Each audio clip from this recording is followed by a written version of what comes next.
Good afternoon, everyone. It's MSG. I hope you've all been doing well. And today I'm going to be doing another Chaos Space Marines tier list.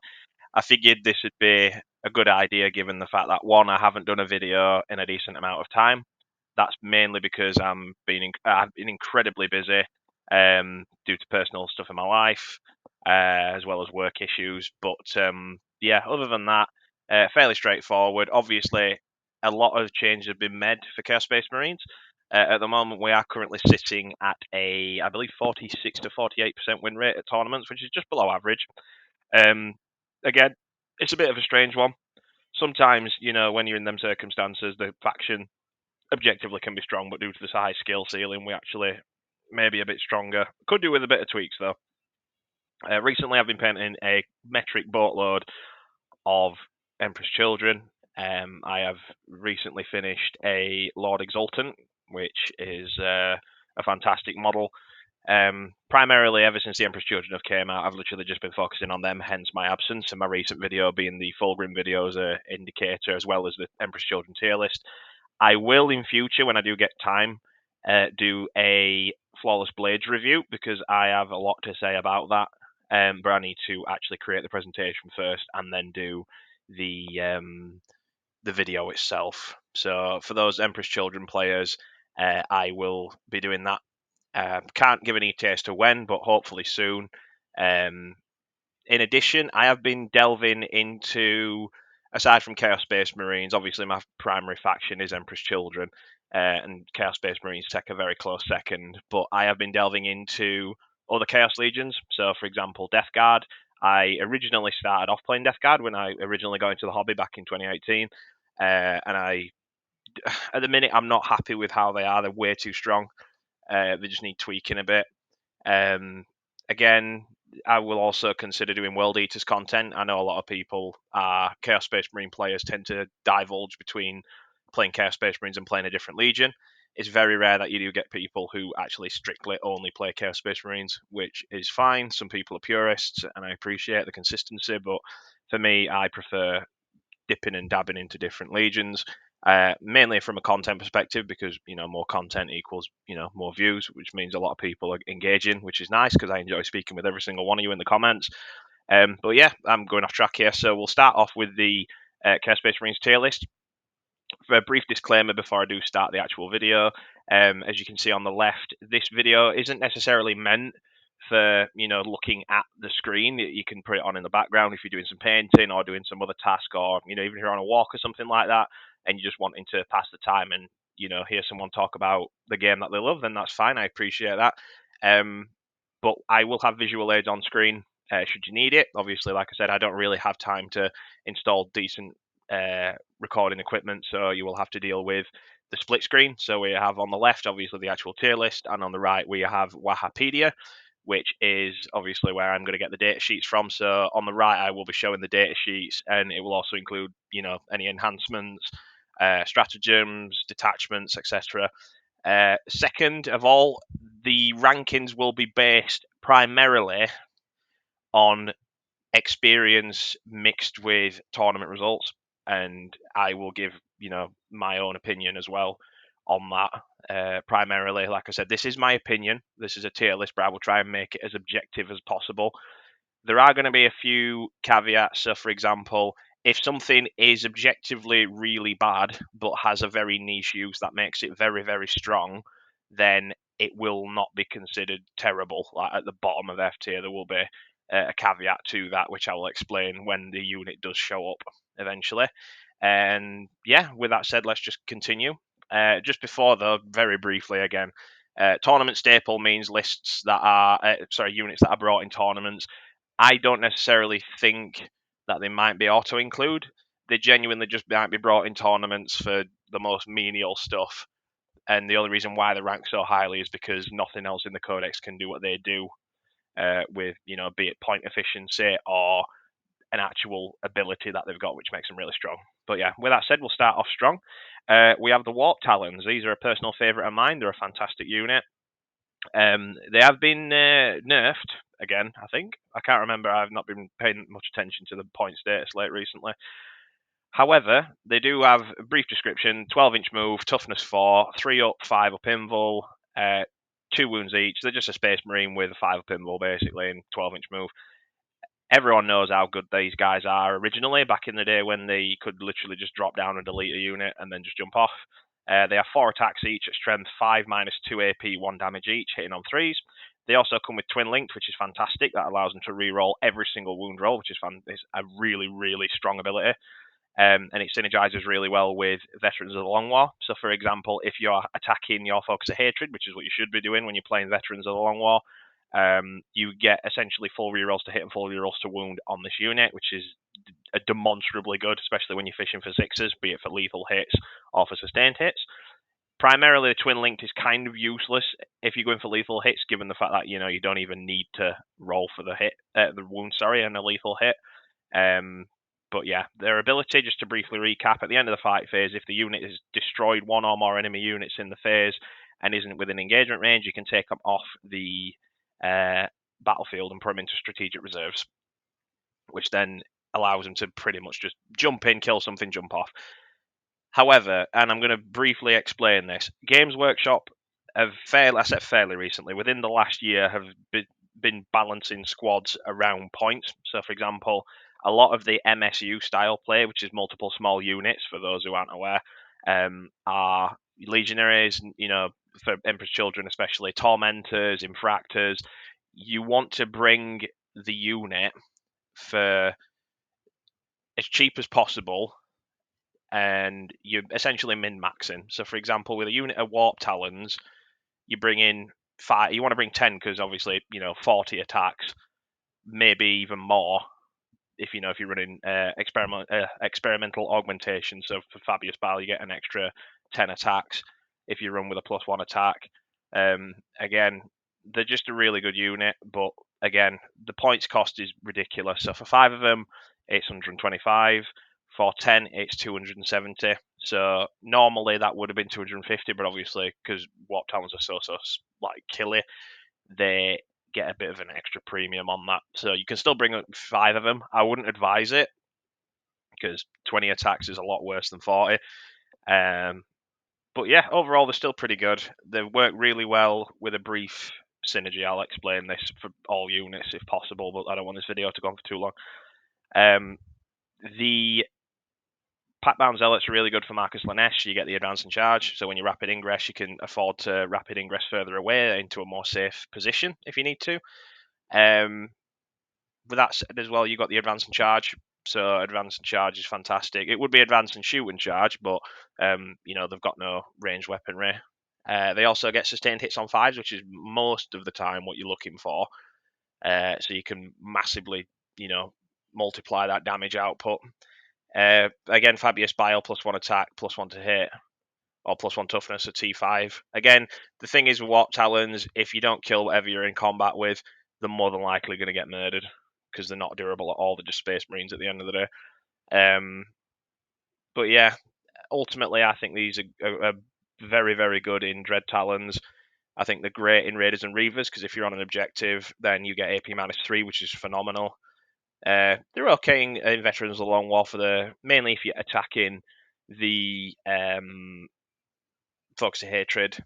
They're great in the Bile detachment. They're also great in Pack-bound. Not particularly the best in the Iron Fortitude detachment for the Iron Warrior detachment, and the kind of useless in the Infernal Reavers detachment and hold on, what's the other one? Empiric Wells. The Cabal. Yeah, not the greatest, but yeah. Either way, they are good. I think they're too expensive at the minute for 10 because you want more bang for your buck, which is why they cost more for 10. But yeah, next up we have a personal favourite of mine. I really like this. It's the Chaos Land Raider. Land Raider, standard Land Raider really. 10-inch move, 12 toughness, 2 up armour, 16 wounds. This thing is a difficult thing to shift. It's got 4 shots from las cannons at strength 12 -3 AP, D6+1 damage from 48 inches away, hitting on 3s, which is really good. Anything that's in it can jump out and if it makes a normal move and then a unit inside disembarks, it can then declare a charge. So the Land Raider can then essentially move 6 inches away from a unit or however long you want to make your charge, really. You can then disembark, which gives you a couple of extra inches because you have to disembark wholly within 3 inches of the unit, and then you can just charge pretty much anything. So you can drive 8 inches away from a unit, disembark within 3, so it gives you a 5 to 6 inch range charge, make the charge, and boom, you're basically in combat with whatever it is you need to be. Land Raiders are a very tough unit to shift. Your opponent will focus it down because it is such a big unit. It's quite easy to hit as well. Yeah, other than that, they've got a Havoc launcher for dealing a bit of damage to chaff, maybe 1 or 2 wounds off a Space Marine. Again, it brackets at 5 wounds or below, and it also can transport Possessed and Terminator models, but you're probably not going to be transporting Possessed or Terminator models through it. You're probably going to do Possessed if you're going to do a transport, but again, Possessed are fairly quick and quite tanky. Although then again, putting them in a transport's never going to hurt anybody. But you are going to want to put like a unit of 5 Legionaries and a Chaos Lord twice in both of them, or whichever you want really. But yeah, 240 points. Overall, a very solid unit. It provides anti-tank. It's essentially a Havoc squad mixed with a Rhino. I'm going to put it in B tier. I think they're a good unit. I don't think they're auto-include, but I think they're definitely usable. Next up is the Chaos Lord in Jump Pack. Chaos Lord in Jump Pack he's got the Lord of Chaos ability, which gives him the -1 command points to whatever stratagem cost, which is nice. That's probably his best ability. The second ability is pretty lackluster. It gives you a 6-inch consolidate and piling instead of 3, which is okay, I guess. It's never going to win you a game, and if it does, then you would have won it anyway, probably. But yeah, 12-inch move, toughness 4, 3 up, 4 up. 5 wounds. Can be equipped with a Power Fist, which is probably what you're going to bring in with, or Twin Lightning Claws, which essentially makes him a Warp Talon that hits on 2s and gives him an extra 2 attacks. He can be brought in the Bile detachment again. Any infantry in this list will be ranked a bit higher than normal based on the Bile thing. So getting +1 attack brings him up to 6 attacks on a Power Fist, which is nasty. Packbound gives him that, Slanesh 5s on sustains. Yeah, he's got a plasma pistol if you want to use it as well. Problem is, he can only be brought with Raptors, and Raptors are, well, I'll not spoil it, but let's put it this way. I'd rather have Warp Talons. If this guy had Warp Talons, I think he would be at least good, at least B tier. However, because he can't be brought with Warp Talons, he is 80 points. That's not too expensive. That's actually not bad when it comes to pricing. He's just a weird one.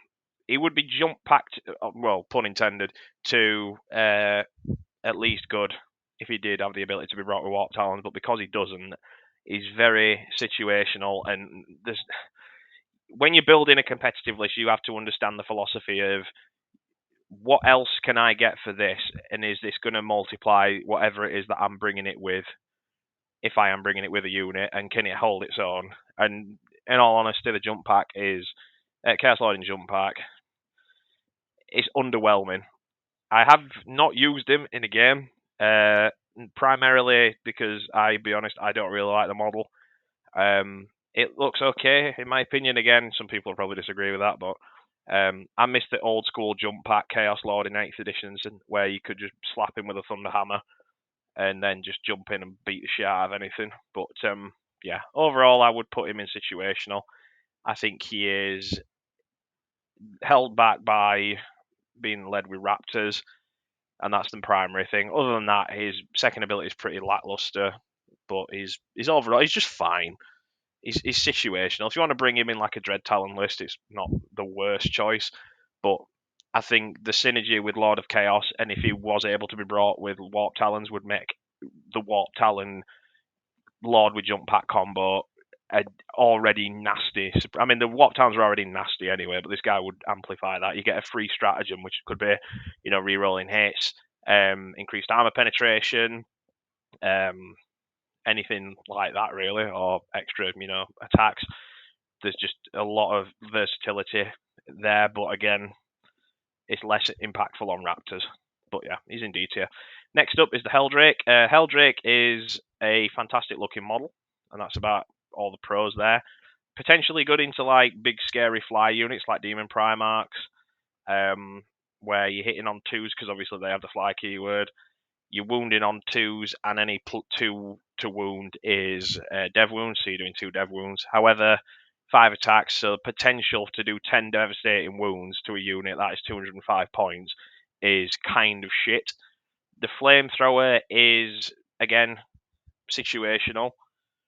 It's really good with Renegade Raiders because you get strength 6 -2 damage flat if they're on an objective, and it ignores cover, so this thing will actually melt Space Marines on an objective.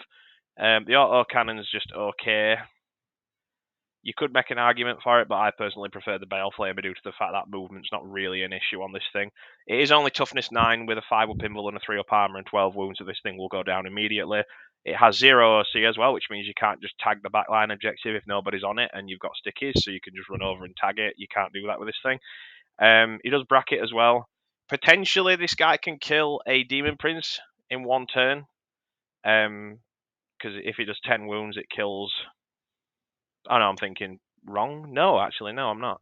So potentially can kill a Demon Prince in one go, which, again, it depends on what you're going into.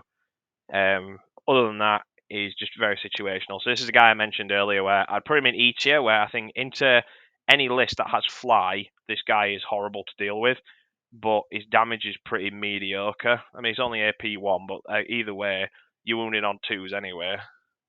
But then again, you've got to factor in the fact that if they somehow fail all of the armor saves and all of the invul saves, you know, if let's say you're wounded, you either roll a 1 and you don't get the wound, or you roll a 2 or higher against a fly unit and it does devastating wounds. So it's potentially nasty. But again, 205 points, it's a massive base, it's a huge model, it's insanely big. So it just gets shot at immediately.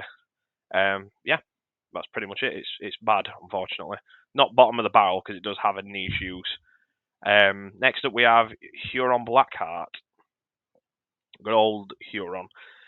Again, standard Chaos Lords, like stat line, strength, T4, 5 wounds, 3-up armor, 4-up invul. He's got a pretty good exalted weapon, so strength 5 -2, 2 damage, 6 attacks hitting on 2s is pretty nice. Kills a lot of Space Marines. Gives +1 OC to whichever unit is leading, and it can lead Chosen or Legionaries, which is nice.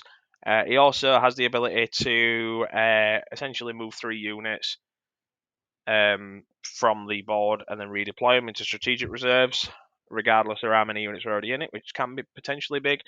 He is 80 points, and he also has the Hamadra's knowledge, which is obviously the little weird dog thing that's next to him, which means that when an enemy ends a normal or an advance or fallback move within 9 inches of him, if it's not within engagement range, you can make up to a D6 normal move. So if you want to bait somebody into rapid ingressing, and then you just essentially move out of the way, pretty much. And if you get higher than a 3, you are out of the charge range for that, which is really, really good.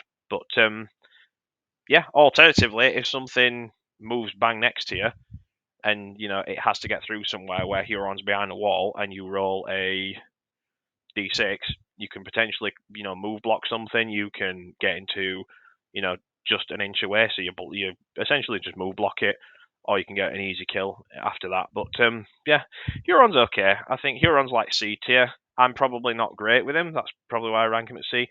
But he's okay. He's 80 points. There are better things to purchase.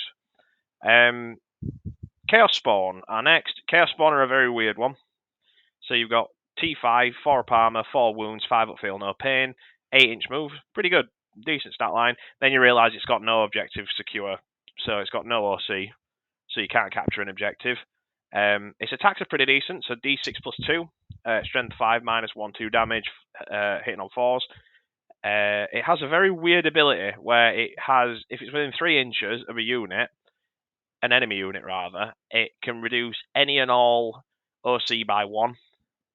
So that's per model.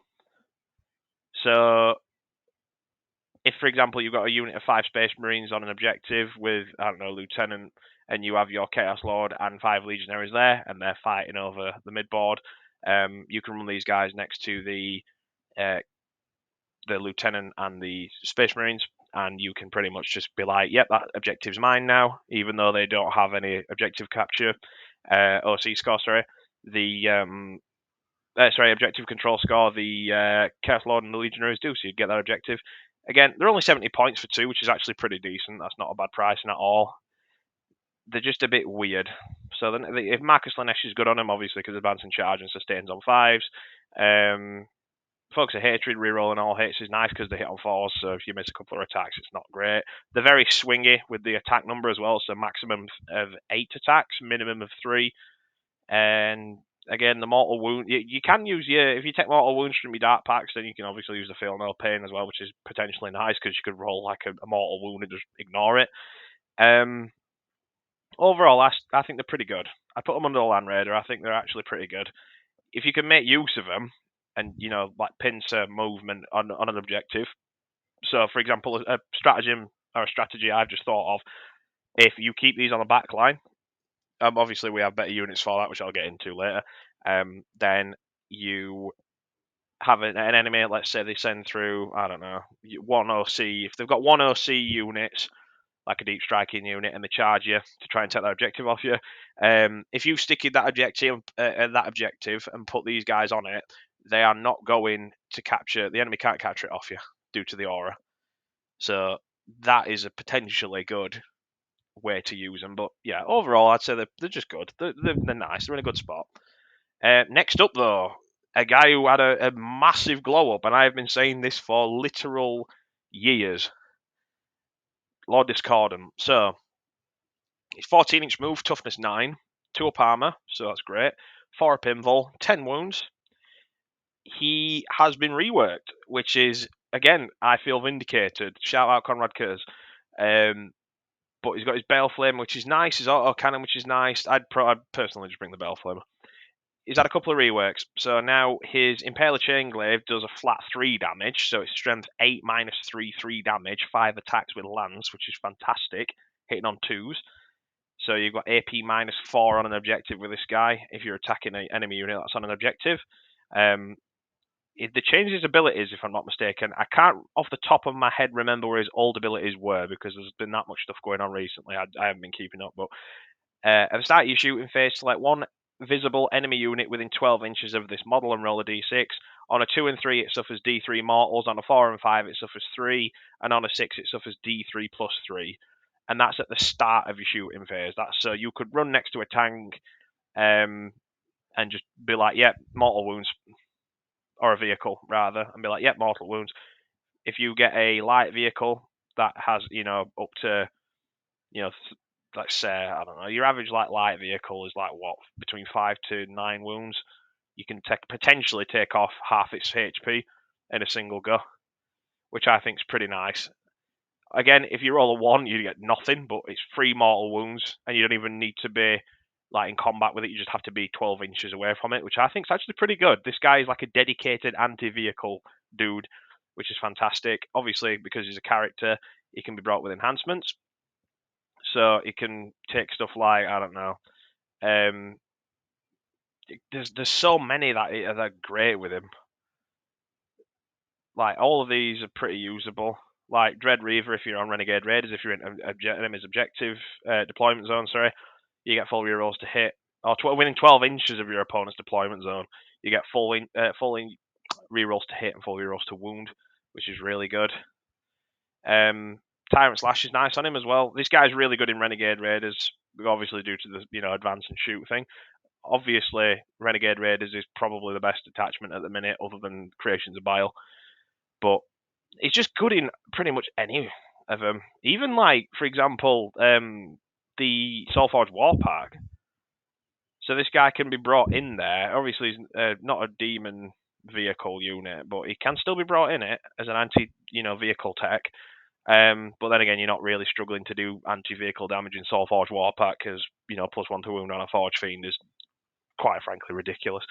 He's only 160 points as well, so he's been priced reasonably well. His second ability is at the start of your shooting phase, select 1 visible enemy vehicle unit, and until the end of the phase, you can any time a friendly Heretic Astartes model makes an attack that targets that unit, you can reroll a wound roll of 1. So you walk up to a unit, or a tank rather, or a vehicle, and go, yep, take some mortal wounds. Oh, in addition to that, my entire army, other than cultists, obviously, or anyone without the Heretic Astartes keyword, now, every time they attack you, so it doesn't necessarily need to be in range, but can be melee as well, because it says an attack, you get rerolls of 1 to wound, which is really helpful if you are, unfortunate for re-rolling wounds, because I am notorious for rolling 1s to wound on tanks.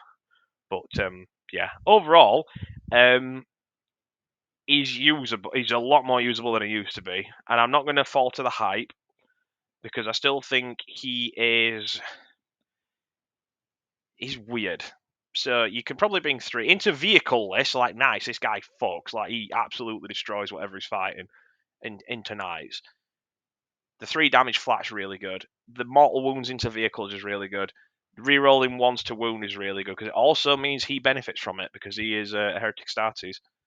Is a lot better, and I am very, very happy for that because he is such a cool model. Out of respect, I'm going to put him in good. I think he was originally bad, but now I think he's good. I think he's like B tier. You don't really see him in that many lists. Again, 5 attacks, potentially big. Again, Marcus Lanesh to increase that number. If you're running Packbound, but you're running Renegade Raiders because the enhancements are usually better. It can also benefit a lot from the -1 to wound, which is great because that means he can, but he's a lot tougher. Obviously, he's only T9. But yeah, overall, really, really happy to see this guy in a good spot. I am sure everyone else would agree. Someone might put him in C, some might put him in A. Again, to balance it out, I'll put him in B. I think he's improved so much, and I'm so glad he has because he's so cool. Right, yep. Next up is the Maulerfiend. So the Maulerfiend is someone who's an Emperor's Children player. These guys are potentially scary, but that's primarily from an Emperor's Children perspective.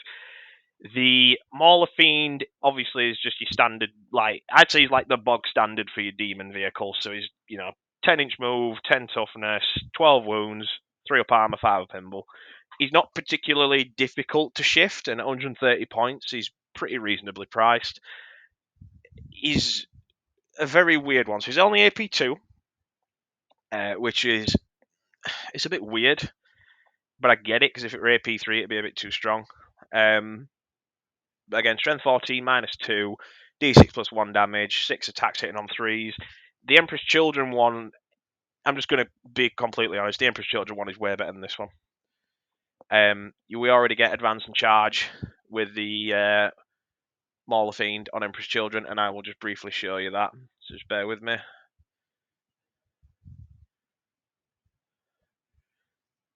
Yeah, so we get +1 to hit if we're below starting strength, and +1 to wound if we're below half strength, which means you're hitting on 2s and wounding on 2s usually with that one. And then obviously you get the benefit of having the other stuff through. But yeah, Maulerfiend overall is a solid unit. You want to bring the magma cutters usually when you're dealing with him. It's nice to have the lash tendrils, but strength 7 -1 damage is pretty meh if you ask me. It's not great. His ability is decent, so you can ignore any and all modifiers to the move characteristic and advance and charge rolls. That's very situational, but it's one of them situational ones where you'll tend to forget the rule anyway. But when it does come in handy, it definitely helps. 130 points, reasonably priced, brackets at 4 wounds. Again, Marcus Lanesh, advance and charge, Packbound, you'll be hearing that a lot. Because obviously it's high strength, it's strength 14, which wounds most things on 3s and potentially 2s if it's a very light vehicle. AP -3 on an objective if you're fighting something, if it's out in the open. But again, it's a big base, it's a very big model. Yeah, 130 points. I think it's good. I'd say it's potentially there. It's usable. No one's going to be like, oh, Maulerfiend. Maulerfiend's very, very similar to Emperor's Children. I think they're better in Emperor's Children because, 1, the Emperor's Children have got a better ability for it, and 2, Emperor's Children army rule suits it a lot better. Dark Packs potentially can give it more damage, but, being able to advance and charge with a Maulerfiend and just smash the shit out of anything in front of you, semi-reliably is pretty good for 130 points. They're a very good distraction unit, so your opponent will look at it and go, oh shit, and focus anti-tank fire and other fire that will potentially dodge other things. So, for example, if I'm focusing the Maulerfiends down, I'm not going to be focusing your tanks down. And if I'm focusing your tanks down, I'm not going to be focusing your Maulerfiends down, which means that you can then run up to me with the Maulerfiend and do a shitload of damage. Most of the time, your opponent, if they're smart, is going to focus down the Maulerfiend because the Maulerfiend will eventually get to them. Whereas the tanks, if you blow them up, once it's gone, it's gone. But then realistically, you've still got to deal with a Maulerfiend in your front line, which is not something you want to be dealing with because they are pretty scary if they get off a couple of punches. I remember I had a game with my very good friend Niall, and it was very late game, and the Maulerfiend was somehow still alive. So picture this: +1 to hit, so hitting on 2s. +1 to wound because it was like 6 wounds, I think, off the top of my head. What else was it? The Coterie buffs, so he had all of them. So he was rerolling 1s to hit, rerolling 1 to wound, sustained hits and lethal hits on 5 up. I got 12 attacks out. It was genuinely insane. Like, it's absolutely ridiculous how much damage he did. Again, but that's just Emperor's Children. So, next up is Bikers. I really like them. I think Bikers are a fantastic unit. They're a very weird unit. They're more like cavalry. So the T5, 3 wounds, 12-inch move, really good stat line. 3 armor, 3 up armor, so no invul save, unfortunately. But the 3 for 70 points, 6 for 130. You're probably going to want to bring them in smaller units, so like your Bikers for 3. So you want to bring like maybe 2 squads of 3. It's a pretty like nice number because it's only 140 points. But again, if you'd rather spend 140 points on something else, perfectly doable. But if I do bring Chaos Space Marines, I am bringing a squad of Bikers usually. Yeah, they've got pretty good, like, 2 of them can bring melter guns. So the way I play them is they're very, very similar to cavalry. So you want light engagement from shooting. So, melter guns are up close and personal, obviously, but you still have your combi bolters, which can potentially kill a couple of shitty chaff units or a Space Marine if they're very unlucky. Again, plasma gun, if you want to bring it, that's fine. I personally don't. I bring the melter guns, and there's a reason why. The way I play these guys is Renegade Raiders. You get a unit of 3, you flank one of the objectives, you get there before the rest of your army does, you block the enemy's army if it's possible to do so and keep them in their deployment zone, or you get into combat with somebody, drive the bike 6 inches away from them or bang next to wherever it is you need to go to, and then you shoot with the melter guns, so you get strength 9 minus 4d6 plus 2 damage. That'll potentially kill a lot of elites. I think I shot, it was against Joe, one of my friends, and he had, I forgot what they're called because I don't particularly play Space Marines, but the big guys that jump everywhere in like the big armor, and they've got bolt guns. Some guys probably said it already, and I have no idea, but it killed 2 of those, like, reliably. And they are a pain in the ass to deal with. So I was like, 70 points for this. It kills 2. You then charge into combat and beat the shit out of it. Because these guys still have 2 chainswords and a power fist on the guy who's leading the squad. Again, that 3 wounds is really nice because any 2 damage weaponry has to shoot twice to kill it. Overall, I think Bikers are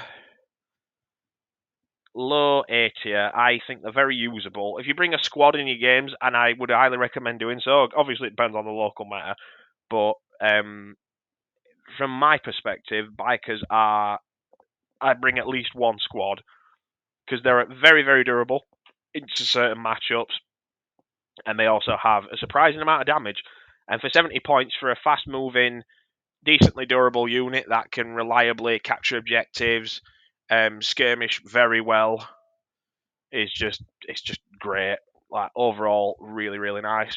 Yeah, A tier. Next up is the Predator Destructor. Or Annihilator, sorry, not Destructor. Let me just find it.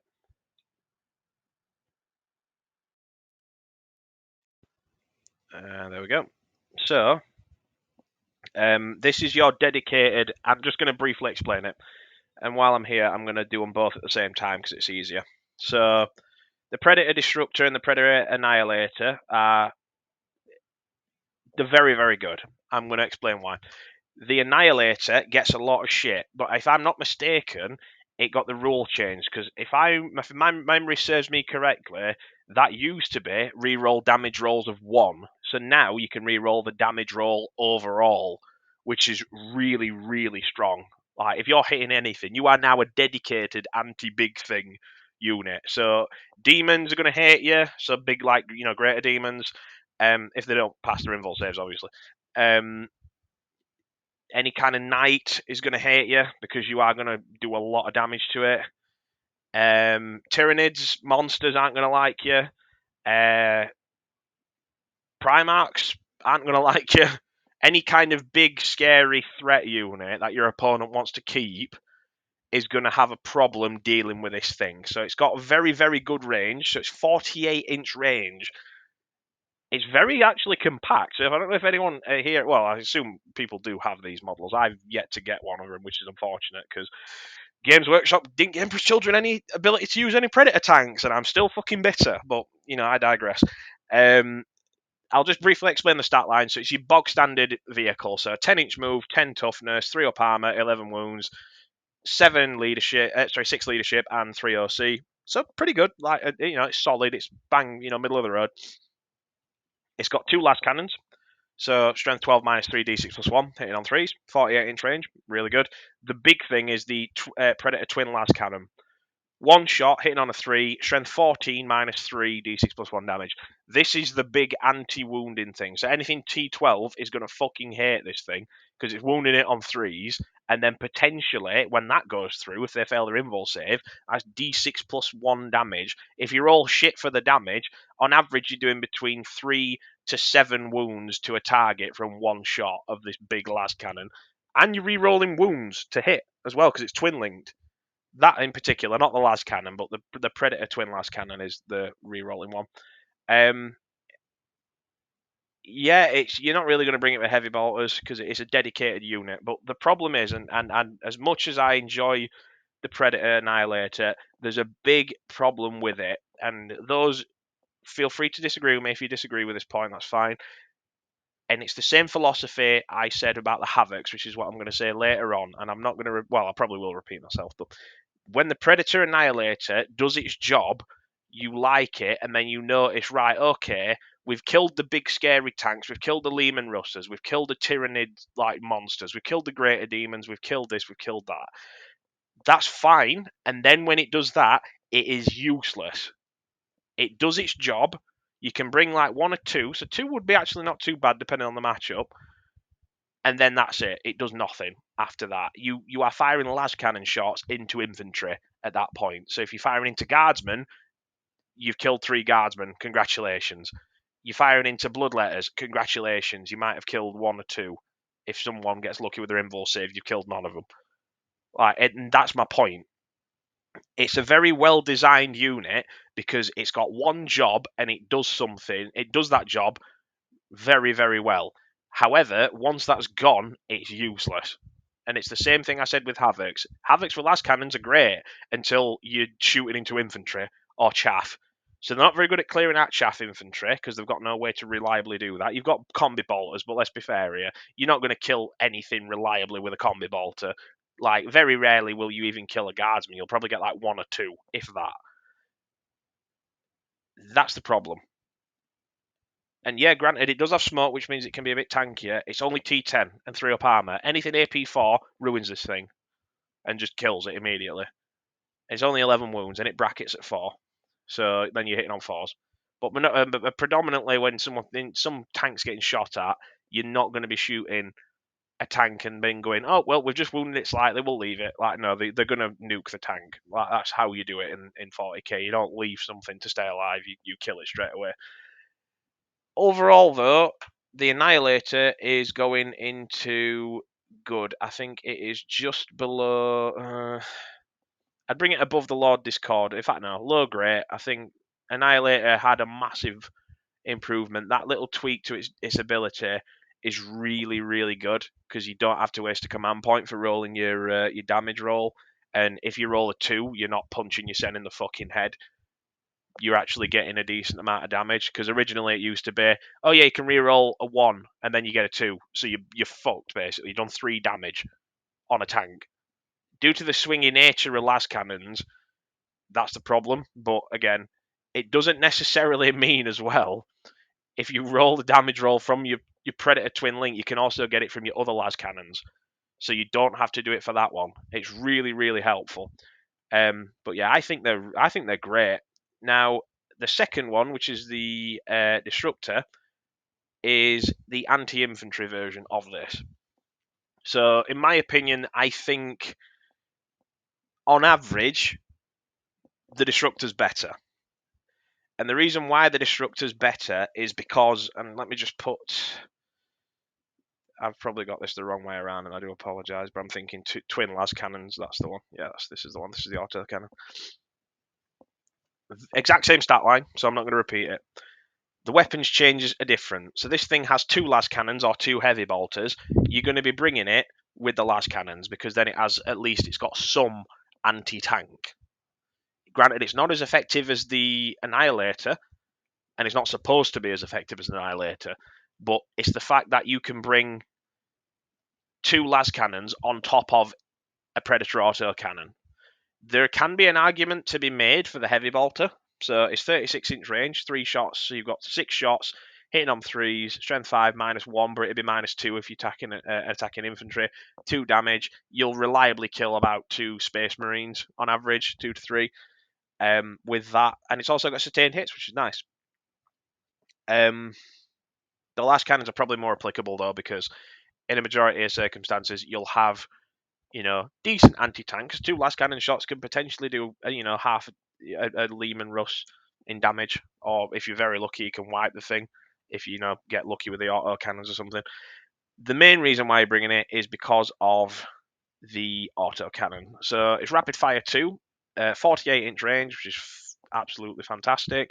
4 shots, hitting on 3s, strength 9, -1, 3 damage. Renegade Raiders, if you are shooting anything on an objective that's infantry, which it's probably going to be if it's in ruins, you're shooting infantry, this thing will shred it, because it's AP -3 at that point. So then you'll have 4 shots, potentially, if you're within half range at 24-inch, you have 6 shots, strength 9, -3, 3 damage flat. Any elite infantry is going to want to fucking bang their head against the wall and hate you for it. Chosen will get turned to fucking mush. Any 3 wound infantry will hate this thing because of the damage. The AP, oh, it's only AP -1, and then you realise, oh, wait a minute, it's AP -2. Oh, I'll pop Armour of Contempt. Oh, you're on an objective, so it doesn't matter, you're AP -2. Anything that fails goes through this and just deletes it. Really, really good. I really like the Predator Disruptor. It is more expensive by, I believe, 5 points than the Annihilator. It's only 140, this one. Again, I really like it. It's really good with Mark and Nurgle. If you do want to run it with Mark and Nurgle, you've got the sustains on 5s. You've got, the potentially +1 to wound, because you can turn it into a demon vehicle. With the Soulforge War Pack, the stratagem that allows you to do that. So then you've got +1 to wound on your Dark Packs, which is really good. It's just a great unit overall. Compact, does its job, does a lot of damage. This thing has less diminishing returns than the Annihilator, simply due to the fact that the auto cannon stat line is usually more applicable than the Annihilator one. So, like I said, the Annihilator is good for killing tanks and big units and scary units. The Predator Disruptor can do damage to them, but then once they're dead, hopefully, you've killed them, you've still got a way to do damage, because an auto cannon into infantry, it's still going to hit really fucking hard, and you're going to get 4 shots out of it, 6 at a push, which I think is great. Again, it's the same durability, so I'm not going to repeat myself, but yeah. I've gone off on a tirade at that, but I really do love the Chaos Predators. I think they're a fantastic unit. So if you're going to get some, if they're in stock, get them. They're really good. Next up is the Chaos Lording Terminator armor. So this bad boy is T5, 2 up armor, 4 up invul, 6 wounds, 1 OC, 5-inch move against Terminator, so it's usually 1 inch less movement. Its weapons are actually pretty good. So you can get a Power Fist, which is strength 8 -2/2. A Cursed Weapons, which is 7 attacks on 2s, strength 5 -2, 1 damage with Twin Linked. Exalted Weapon, strength 5 -2/2 for 6 attacks. Or you're going to bring the Chain Fist, which is usually what I do when I bring this guy, if I do bring him. He has anti-vehicle +3, which is great. So any kind of infantry you are attacking, a vehicle you are attacking, he actually can do a lot of damage. Unfortunately, he doesn't get the +1 strength, attack, and AP. +1 strength, AP, damage, and attack like the other Chaos Lord does. He only has the Lord of Chaos ability, which is actually really good. It's probably one of the best abilities we've got in the Codex for Chaos Space Marines. So the -1 to any incoming cost of stratagems. He also has a surprisingly really weird ability, which is anytime an attack is allocated to the model, you can half the damage characteristic. So 2 damage goes to 1, 3 goes to 2, 4 goes to 2. You know, it's overall a really, really solid way to keep yourself alive. Again, if you're hitting the higher the damage, the better this thing is. Because if you're hitting, if let's say he gets hit with a las cannon, and the guy rolls d6 +1 and he gets a 6 and he's got 7 damage, congratulations, you've only done 4 damage to him, which means he's still alive because he's got 6 wounds. Very, very tough to deal with. If he's in the Iron Warriors detachment, he is a pain in the arse to get rid of because he's -1 to wound, and then on top of that, he's got loads of other shit he can pull off. I don't know the actual stratagems on that for the Iron Warriors detachment. Is it Fellhammer Siege Host, I think it's called? Let me just have a look. Yes, I'm right, yeah.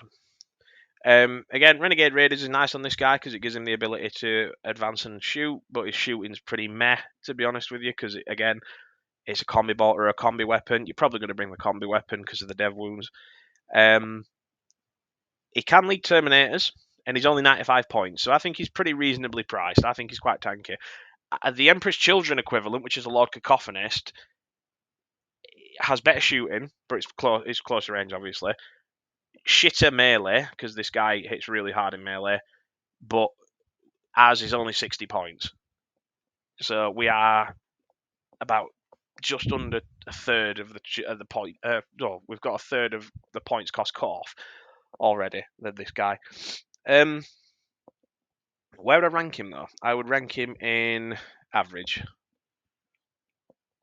He's definitely usable. So, for example, if you're bringing him in Veterans of the Long War, and I'm taking this idea from Blog for the Blood God, he did a Veterans of the Long War detachment review, which is something I highly recommend watching. He mentioned that if you put an enhancement on this guy, which allows him to fall back and shoot, and then activate the stratagem, which allows you to do dev wounds with bolt guns, you bring him with a unit of Terminators, shoot the shit out of anything with a bolt gun, and then fish for sixes. You can do potentially a lot of mortal wounds on this guy, up to 6, I think it is, because it's capped. But yeah, I'd put him at top of average, maybe low good. I think, yeah, you know what, will be nice. He's low good. I think he is usable. Yeah. Next up, Dark Apostle. Dark Apostle is a very weird model, and I really, really, really wish he was better. So I think he got a points cut. It used to be 75 and now 65. He's got I'll run through the stat line quickly. So he's T4, 4 wounds, 3 up armor, 4 up invul, 6-inch move, 5 leadership, which is great. So if you're doing dark packs, you're more than likely going to pass him. His Dark Disciples are 4 up invul, T4, toughness 4 for a regular guy, which is pretty good. 1 wound, 6 up armor, 4 up invul. You're going to be using the invul anyway, realistically. And you get 2 of these guys. So anytime the Dark Apostle is attached to a unit, it gives them +1 to wound in melee. So that is potentially really good. So if you bring them with Legionaries, because he can lead a Curse Cultist, which is primarily what he's going to be led with, because he can bring the I forgot what it is, but it's the enhancement that allows you to bring back units if they've been killed, and he can bring them back. With that, let me just try and find it. But it is pretty good. I think it is Amulet of Tainted Vigor. That's the one. Dark Apostle model only, 20 points, so it brings him up to 85. This is only if you're running the Chaos Cult detachment, by the way. You can return up to D3 destroyed damn models, excluding character models, to the bearer's unit. Really, really good. The Incendiary Goad's actually pretty good too, which gives it.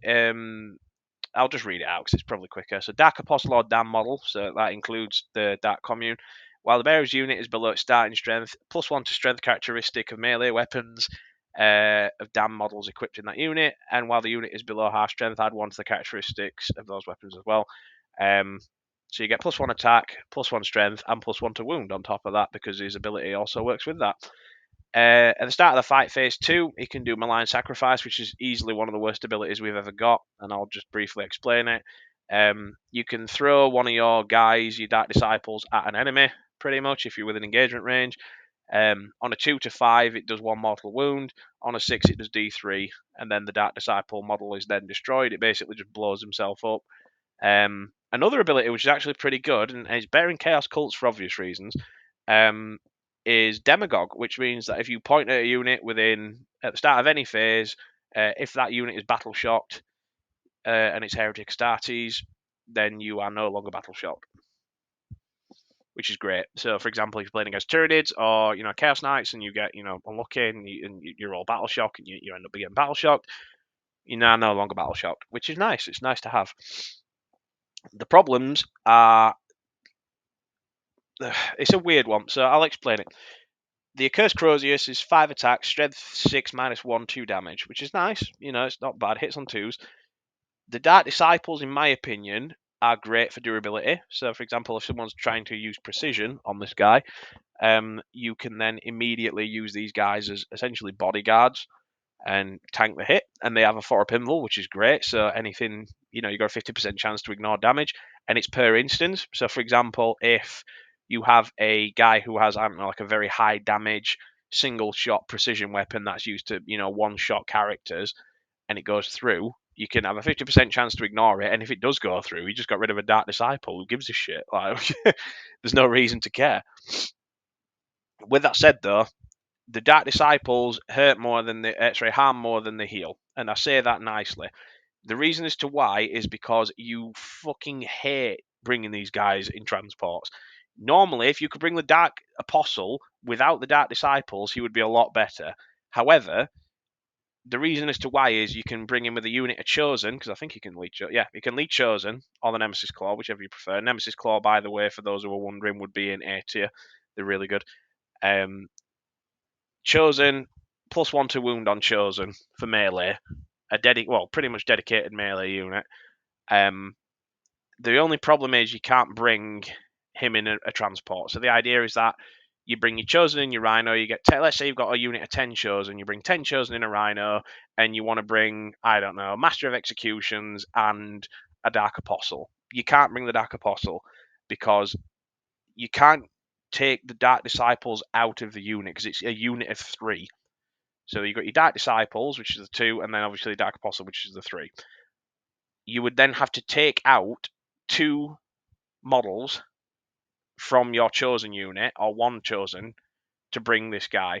Getting rid of 1 Chosen model, which is 25 points, is not a good idea. And that's the problem. If you could bring this guy without Dark Disciples, I think you'd see him a lot more. But it's one of them things where, do you want to have the choice to bring the Dark Disciples and increase his defensibility, or do you want to bring him on his own? And then, you've got the ability to bring him with Chosen, which allows him to hit a lot harder and give +1 to wound. Again, if you are with Renegade Raiders, he just makes Chosen a scary threat, mainly due to the fact that Legionaries as well also get +1 to wound if you can bring him with them. Your heavy Legionary melee weapons are pretty nasty, especially into anything that's got reroll wounds. So if you're fighting on an objective, you get +1 to wound and reroll all wounds, which is really good. Again, Demagogue is severely underrated. A lot of people do not understand how great that is. But overall, Dark Apostle is about average. he's just not usable, practically speaking. Like, you can use him in the Chaos Cults list, like, a lot more practically, mainly because they're dedicated to him. But overall, in any kind of list where you're wanting to bring, power armor, Space Marines, anything like that, he's a lot worse, which is unfortunate. Next up is the Defiler. So the Defiler is a very weird model, a personal favourite of mine as well. But he's very weird. So he's only 8-inch move, T10, 3 up armor, 3 up armor, 5 up invul, 14 wounds. He's got Defiler cannon, which is potentially really good. D6 plus 3, 3 up armor, 3 hitting on 3, strength 10, -1, 3 damage flat, which is nice. 3 damage flat is really good. He also gets to fight first and interrupt for 0 CP. So if you're in combat, this guy can interrupt for free, which is hilarious because his melee is actually nasty. So his strength 16 -3 d6 plus 1. And obviously, if you want to bring the Scourge, that's an extra 3 attacks. It's hitting on 3, strength 12 -1, 2 damage. You don't really want to bring the Scourge, you want to bring a different weapon. Twin Heavy Flame is usually my personal go-to. The Reaper Auto Cannon's actually quite nice as well. Or the Last Cannon if you're feeling lucky, where if you miss, you basically waste your time. Problem: he's 190 points. I do not like him he's fun to play in a casual game, but other than that, he's just pretty mid. He does everything okay. He's a horrible model to move around. He is big, which means a lot of the times you can shoot him and he can't shoot back. His Scuttling Walker thing means he can make a normal or advanced move over terrain that is 4-inch or less, as if it wasn't there, which is nice. It's helpful, but it's just not great. I think he is bad, unfortunately. But, the Defiler is such a weird model to balance that it is a problem. But yeah. Next up, Fabius Bile. Again, a lot of the times these guys bring him, it's in the bile detachment, the Creations of Bile one. He's just a really, really good unit. So he's got a 5 up feel no pain. His Needler is a weird gun at strength 2, -1, 2 damage, but it's anti-infantry 2 up, so it's an anti-infantry gun. The Rod of Torment is strength 5, -1, 3 damage, hitting on 2s, 6 attacks. His Acolyte is helpful because it acts as a bodyguard as well on top of that. It doesn't have an invul save, unfortunately, but he will tank a hit for him.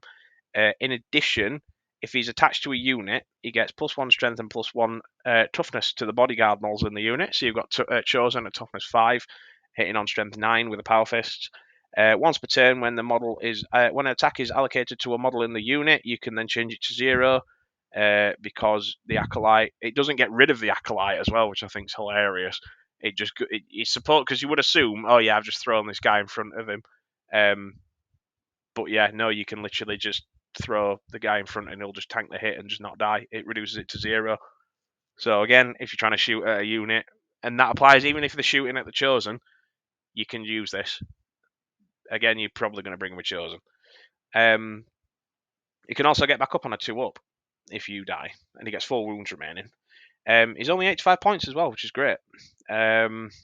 Obviously, overall, if he's your Warlord as well, as you can see here, Fabius Bile's your Warlord in the Creations of Bile detachment. You can reroll 1 or both of the dice, which determine your augmentations if you do decide that. But a majority of the time, you're probably just going to pick sometimes you're probably going to run the 2 because I'm thinking, you potentially, if you pick 1, which is probably going to be, either the attacks or the super cutaneous chitation, is it? Yeah, +1 toughness, or the hyper adrenal infusion, which is a 2-inch move. It's pretty good. Most of the time, you are bringing the attacks though, or the toughness. Either way, it's nice to have him on board. Now, if you're running him in Creations of Bile, he is S tier. I think you're bringing him in every list if you are running Creations of Bile. Any other list, he's like A tier, but for the sake of the fact that he's potentially an S tier model, based on the fact that you can outright increase the chances of getting the detachment rule, the augmentations that you want on him. He is an epic hero, so he can't carry any enhancements, unfortunately. but he's cheap. He's 85 points, and he just makes every unit you're in better. And I really, really like that. It can also lead a cursed cultist, which I think is quite funny too. Next up is Forge Fiend. The Forge Fiend. Let me find you. There you are. So again, everyone knows the Forge Fiend by now. T10, 8-inch move, 3 up armor, 5 up pinball, 12 wounds. You bring in the ectoplasma cannon. You just are. D3 shots, so you bring in 3. So 3 D3 shots, that's got blast. Hitting on 3, strength 10, minus 3, 3 damage flat. You can potentially bring the auto cannon, so that's 18 shots. Strength 3, strength 8, hitting on 3s, minus 1, 2 damage. His melee is dog shit, you're not going to bring it. But yeah, anytime that you select its ability, it gets devastating wounds for ranged weaponry and hazardous. It's 180 points. It minuses its 1 to its hit roll when it's below 4 or below wounds.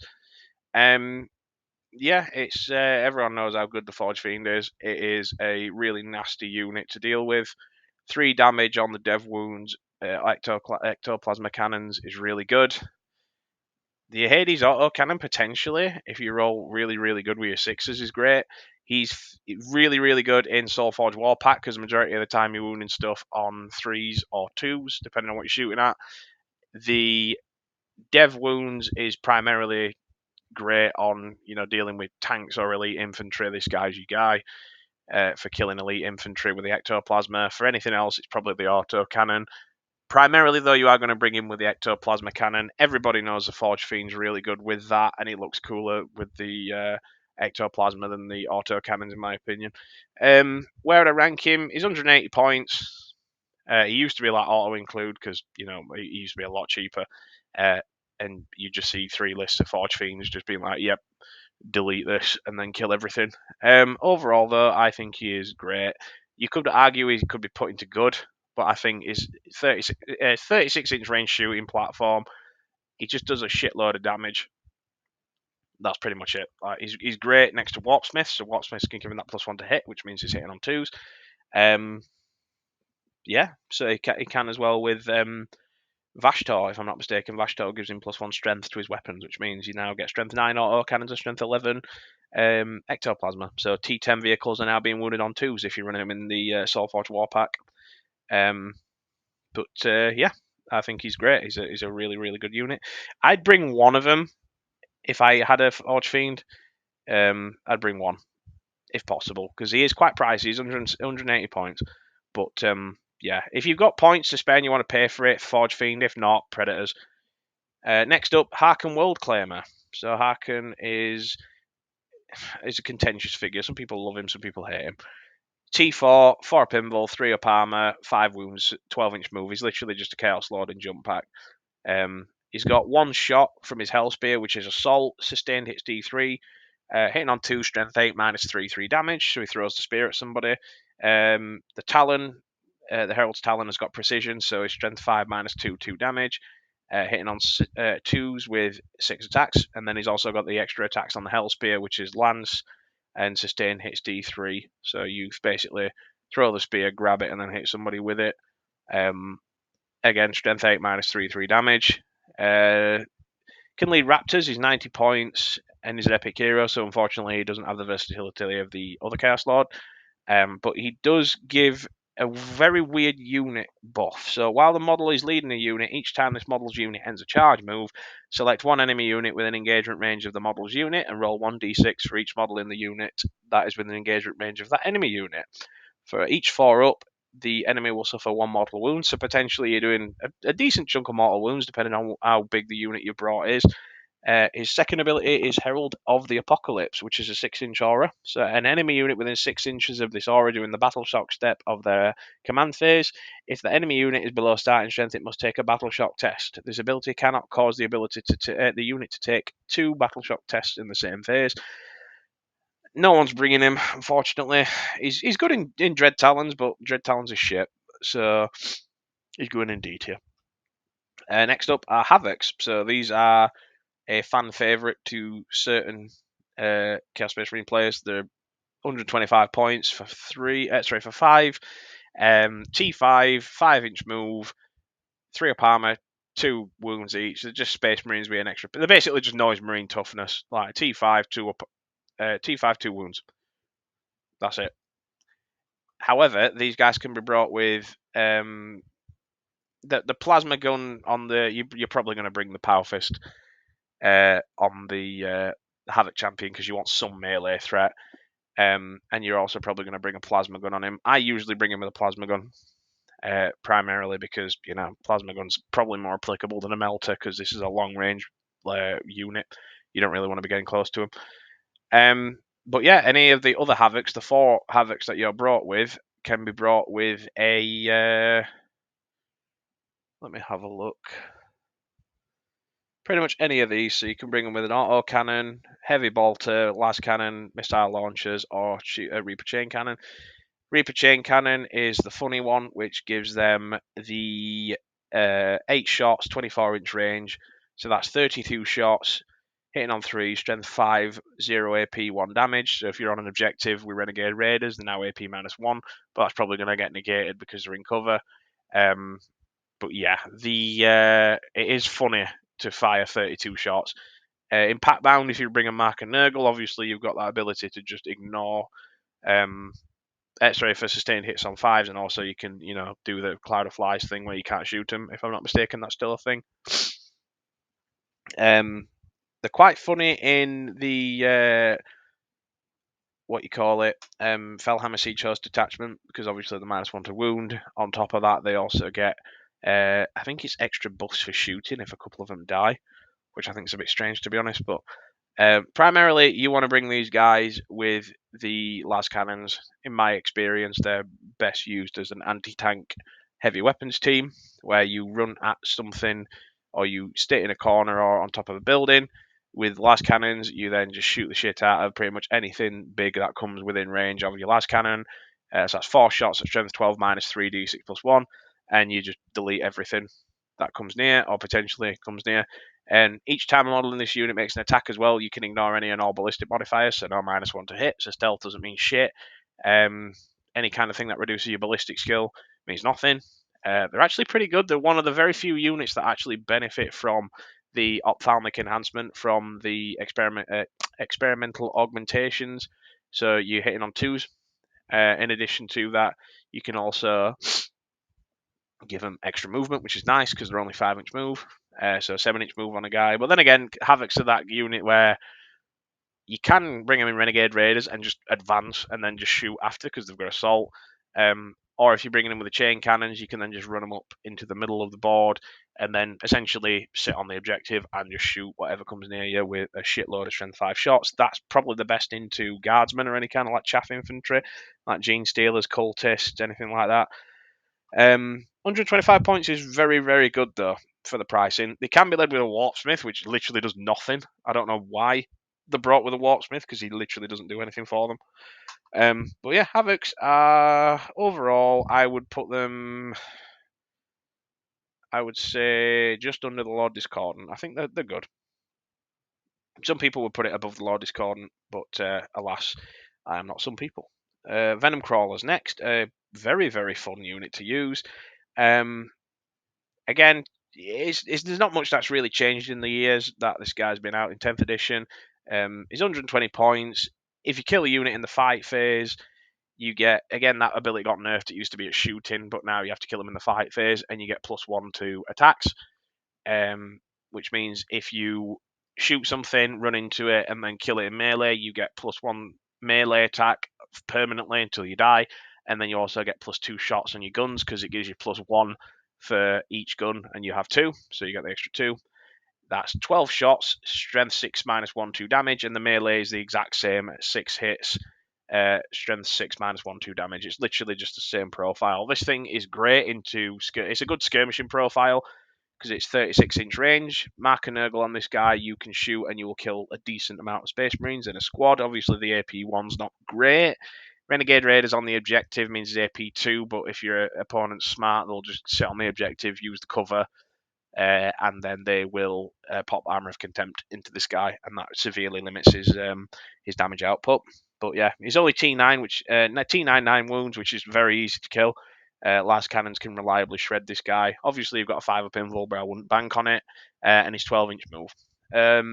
Yeah, he's overall he's decent. He's actually usable. The Venom Crawler is going just above the Maulerfiend because I think the Venom Crawler has the versatility of shooting. So even the Maulerfiend's only good if you can get close, whereas the Venom Crawler is good if you can get within 36-inch range. And again, depending on what you're up against, this thing's not anti-tank; it's anti-infantry. Next up, Legionaries, one of our battle line units. Obvious reason, it's going into S tier.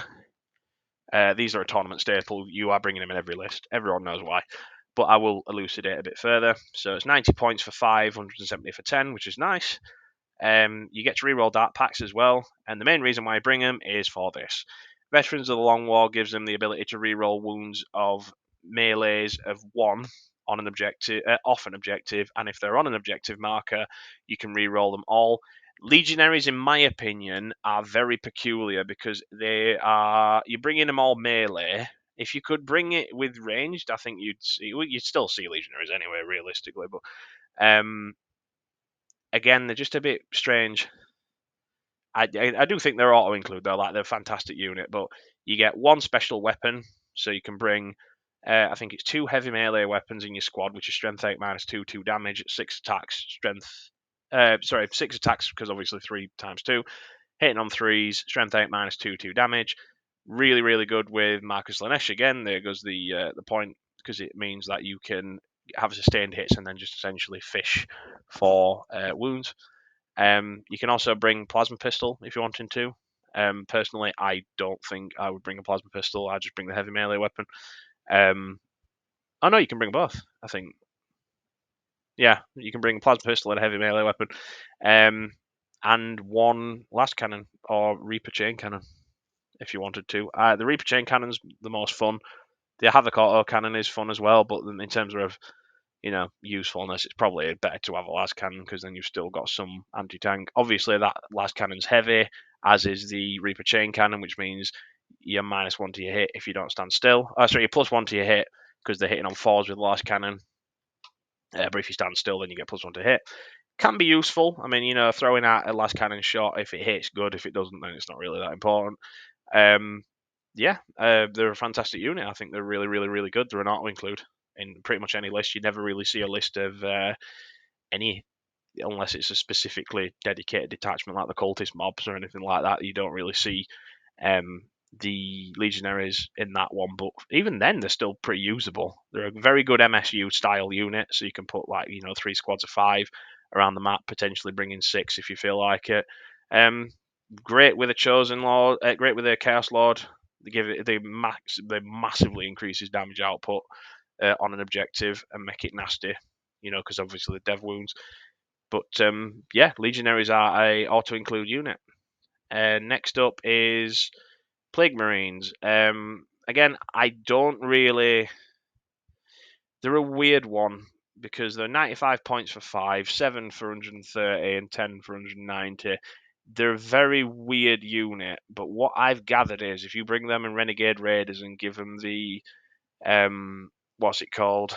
The Plague grenade launcher thing. I think it's the Blight launcher. Yeah, Blight launcher. They're pretty good. They're T6, which is great. 3 up armor, 2 wounds each. Again, they are slow. Their ability is kind of weird. It gives them, I think it's afflicted. Yeah, so again, it depends on. See, I don't know how that interaction would work. I don't know if they get the afflicted aura. But potentially, if that's the case, then any unit they shoot is -1 toughness and now has either -1 to the save characteristic, -1 to hit, or you worsen their OC by 1. If that's in incongruence with, it's Nurgle's gift, they don't get okay, right. That's fine then. Yeah, they don't benefit from that. Yeah, they're pretty good. I honestly think I'd say they're top of B. They're definitely usable. If you want to bring a unit of 5 in your list and just slap them in the midboard and just be a pain in the ass to deal with, then yeah, I mean the T6 is nasty if you ask me. But yeah. Next up, rubric marines. Again, very useful. They're just what you call it. Yeah, I'm not reading all that. I'll be honest, I haven't really touched the Thousand Suns. They're not my ball game. I don't particularly like them. I think they're the least interesting Chaos Legion, or one of them. The flames are nice. So the Warp Flamer obviously ignores cover, D6, strength 4, -1/1 damage. Pretty useful. They ignore cover anyway as well if they've got the icon of flame, which is nice. Every time it makes a ranged attack, you get reroll 1s to wound, and if it's on an objective, you can reroll the whole wound, which is really good. Overall, these are a very nice, useful shooting unit. I mean, the Soul Reaper cannon is great, strength 6, -2/1 damage. Yeah, the problem is though, they're very expensive, so 5 of them's 100 points. Overall, though, I would say they are. I would rather bring a Venom Crawler, in my opinion, but I think they're better than the Maulerfiend, mainly due to the fact that they've got the virtue of range over the Maulerfiend. But yeah, next up are I think that's Felgob. No, that's Traitor Guard. Yep, it's a Traitor Guardsman. A personal favourite of mine. I used to really love these guys because they had the sniper rifle, but now you can only bring one. 70 points for 10 models. You do get benefit of cover if you do stay on an objective, even if it's out in the open. You still get +1 to cover, which is nice. They're only T3s. So again, the guardsmen, they're just going to get shredded. The T3 1 wound, anything that goes through just kills them. They do have 2 OC, which I think is very weird, but it's nice. In addition to that, they can bring a power weapon, which you're probably not going to care about because they're, if you get into melee with these guys, there's something severely wrong. The main reason why they were originally brought was because of the sniper rifle, so you could bring 3. So you'd have a strength 4 -2 damage sniper rifle, which allowed you to get 3 of them. So you'd have 3 shots hitting on 4s at 36-inch range, where you can potentially take out a Space Marine captain or a lieutenant or anything without an invul save. You'd probably kill it. Yeah, it can potentially do a lot of damage, but ever since that they've been nerfed, unfortunately. You now have to bring a duplicate. So yeah, you can bring a melter gun, which is nice, and a plasma gun, which is nice, or a grenade launcher. The grenade launcher is actually pretty good. Strength 9 -2 D3 damage, but you are hitting on 4s and it's only 24-inch range. They're a very weird unit. I really wish Traitor Guardsmen had their own detachment, so they weren't just chaos cultists with a bit extra weapons. I think if they had their own detachment rule, you could bring a Traitor Guardsman army with a couple of dedicated characters. I think that would be fantastic because when I used to play Chaos Space Marines before Emperor's Children came out, these guys were really good, mainly due to the sniping. So you could just pick off characters. They're very good into Space Marines, oddly enough, but then Space Marines are also really good into these because the bolt guns will just shred them. They're okay. I'd say I'd like C tier.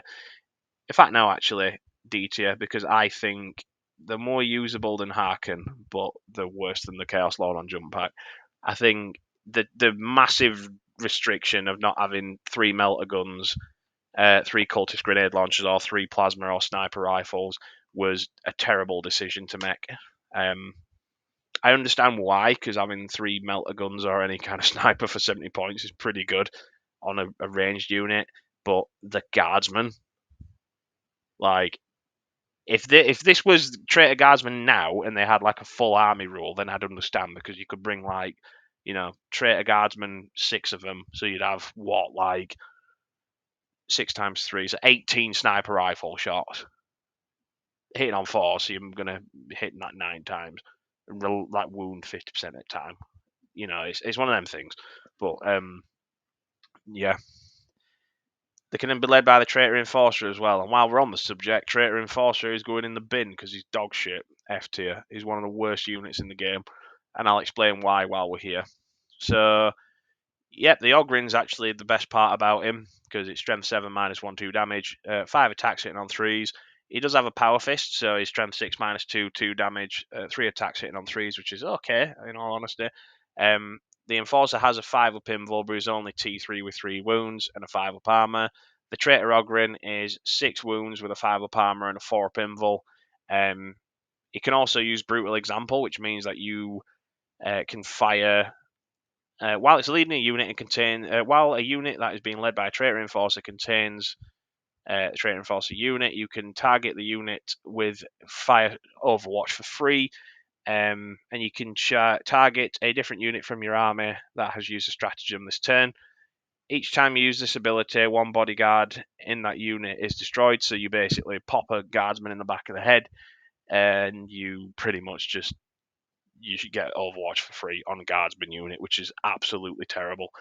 But yeah, if you try and snipe the Traitor Enforcer, which is probably a good idea because he's only T3 3 wounds, the Ogryn will give him a 4-up feel no pain, which is it's okay, and he's only 55 points, but this guy's trash. He's absolutely terrible. Next up is a Warpsmith. Let me just get the guy up. Warpsmith, obviously, he's got his forged weapon, which is his melee. It's the strength 6 -2, 2 damage, anti-vehicle 4-up, 4 attacks hitting on 3s. He's T4, 2-up armor, 4 wounds. He doesn't have an invul, unfortunately. He is 70 points. He can lead Chosen, Havocs, Legionaries, or the Nemesis Claw. Alternatively, you want to bring this guy on his own, which is predominantly what you want to be doing. The Warpsmith has 3 inches. While a friendly unit is within 3 inches of the Warpsmith gains lone operative, and that's only for vehicle units. So, for example, Forge Fiend, Predator tanks, Land Raider, just any demon vehicle, or Heretic Astartes vehicle rather. So, literally any of those on the screen right now, so like rhinos, etc. They are giving him lone operative, which is nice. Master of Mechanisms is command phase ability, where you select one vehicle within 3 inches of your model, and it gains up to D3 wounds and gets +1 to hit. So, obviously, this can only use once per command phase per model. So, if you've got 3 Warpsmiths, you can use it on 3 separate, individual models. But it's really nice to have. So, if you've got like a Forge Fiend and you are running Soulforge Warpack, and you take some mortal wounds from shooting, on the previous turn, if it doesn't die, you can then heal him and gain +1 to hit, which is nice.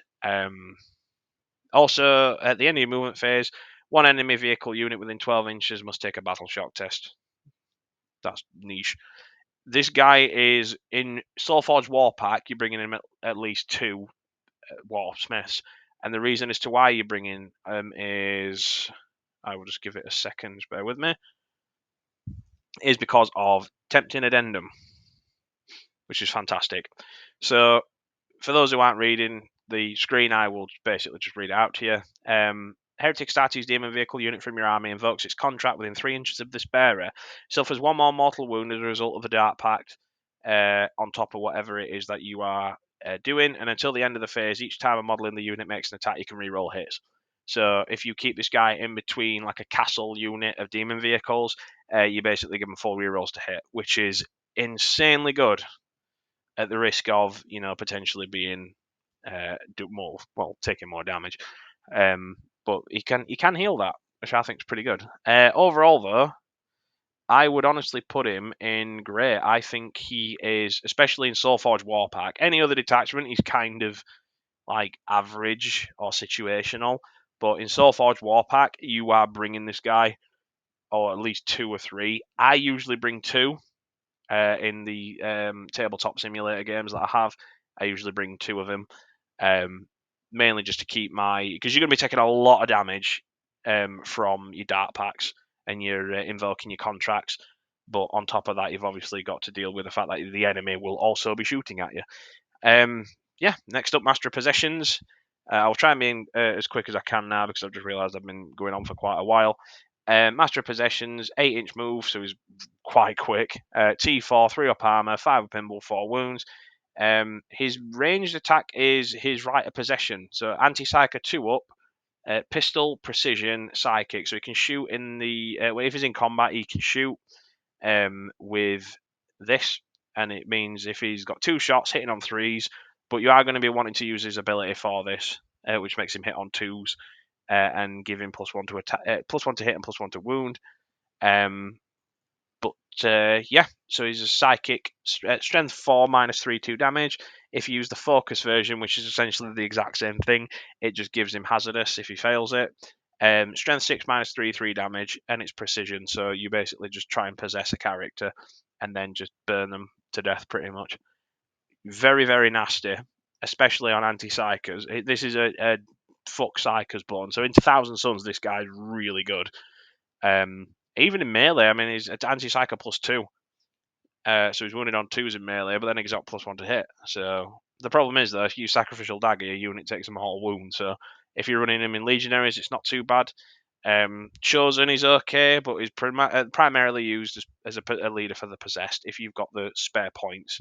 I mean, he's only 60 points, so he's actually not, the worst. But again, as well, he also gives +1 to advance and charge rolls made for the unit. So possessed, really like this guy. Chosen, really like him. Legionaries, really like him.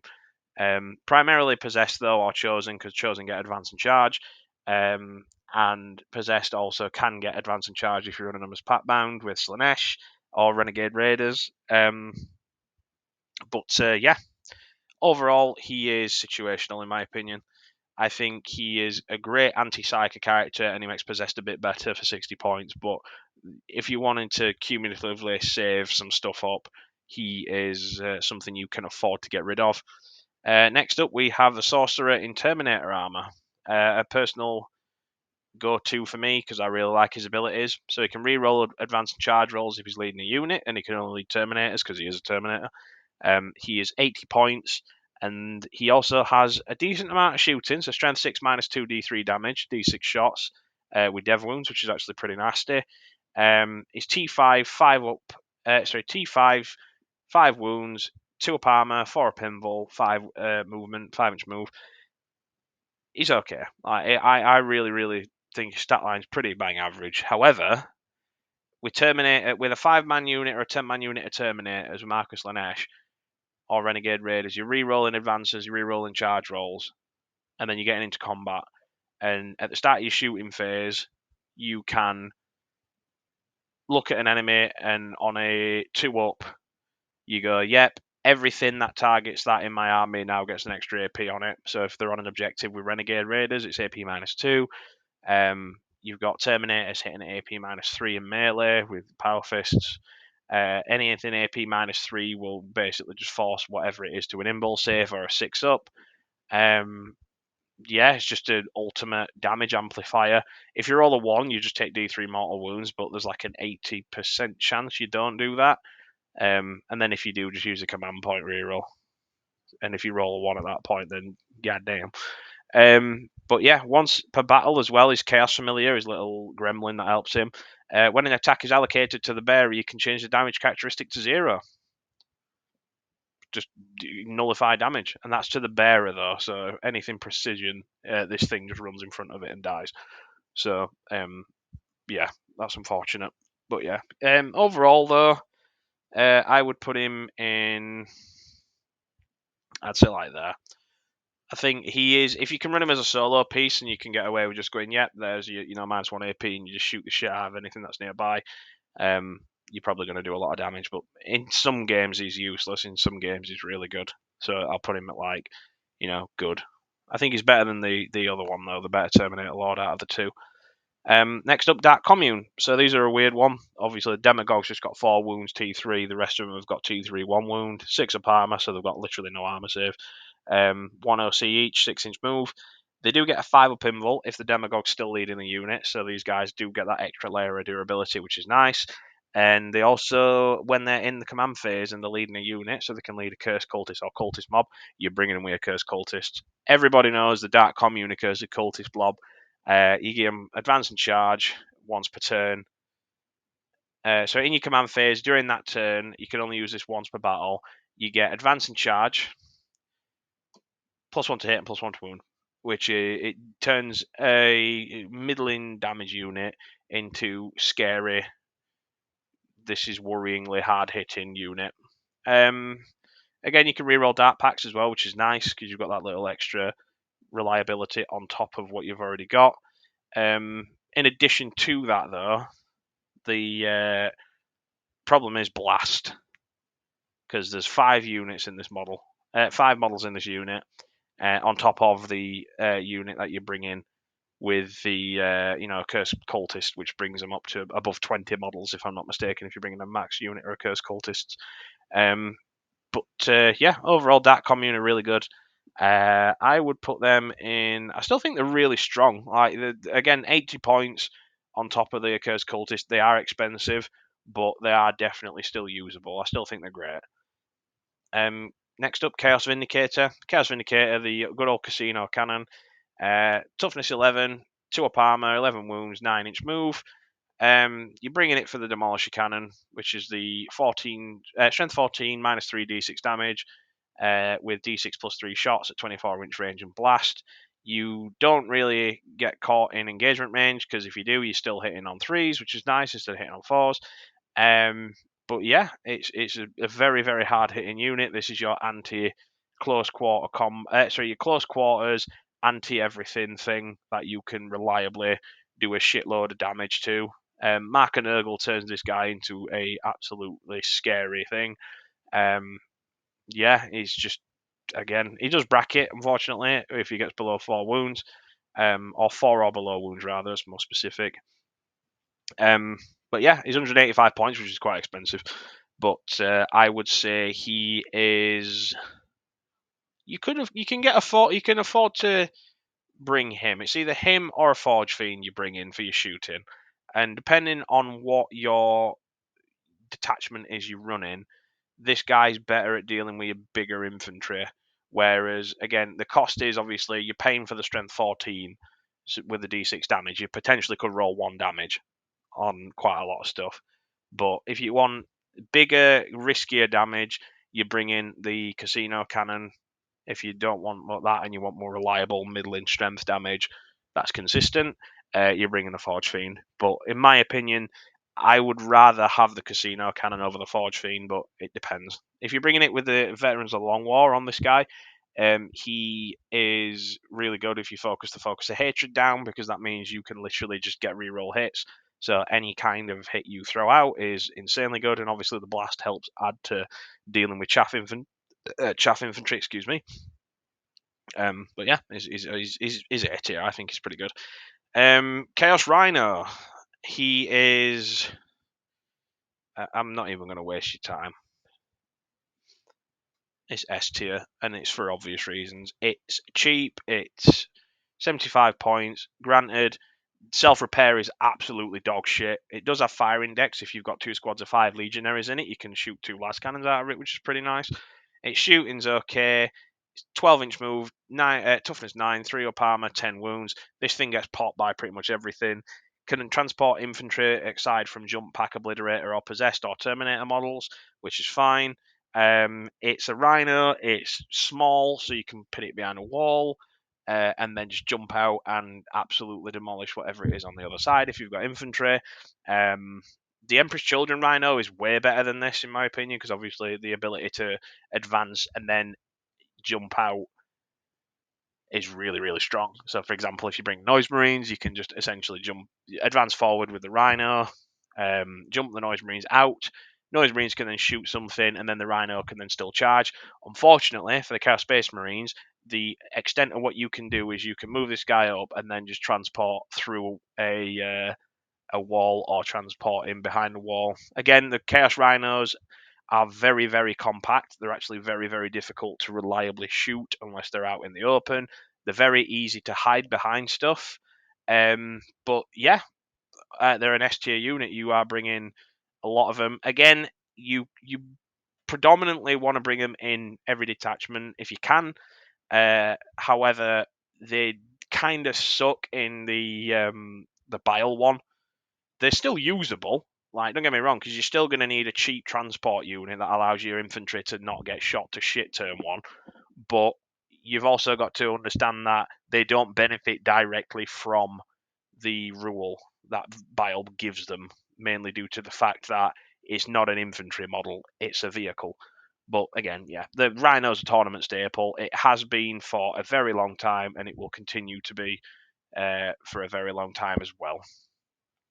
Next up, Felgor Beastmen. Really wanted these guys to be good, but they ain't, because they hit on 5s with the Great Weapon, which is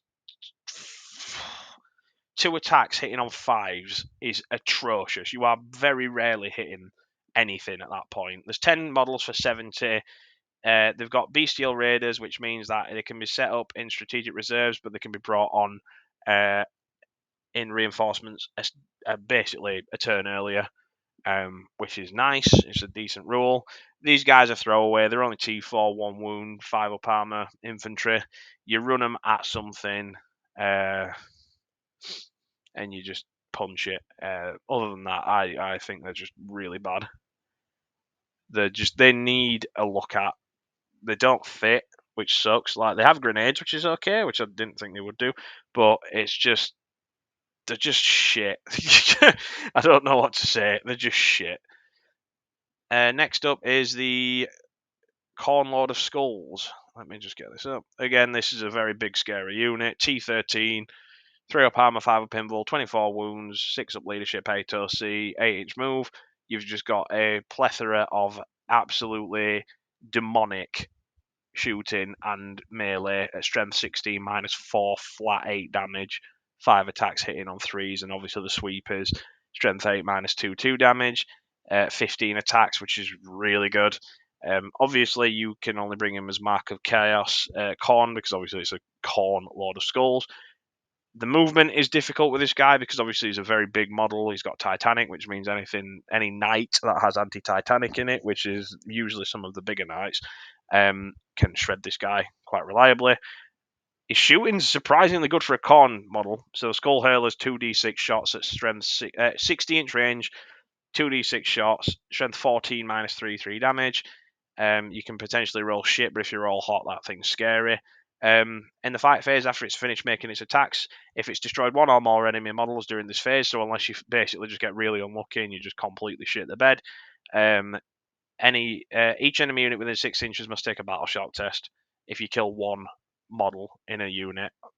But yeah, it's a very expensive beat stick. I am going to put it in C tier because it is fun in casual games, but competitively speaking, it's not the greatest.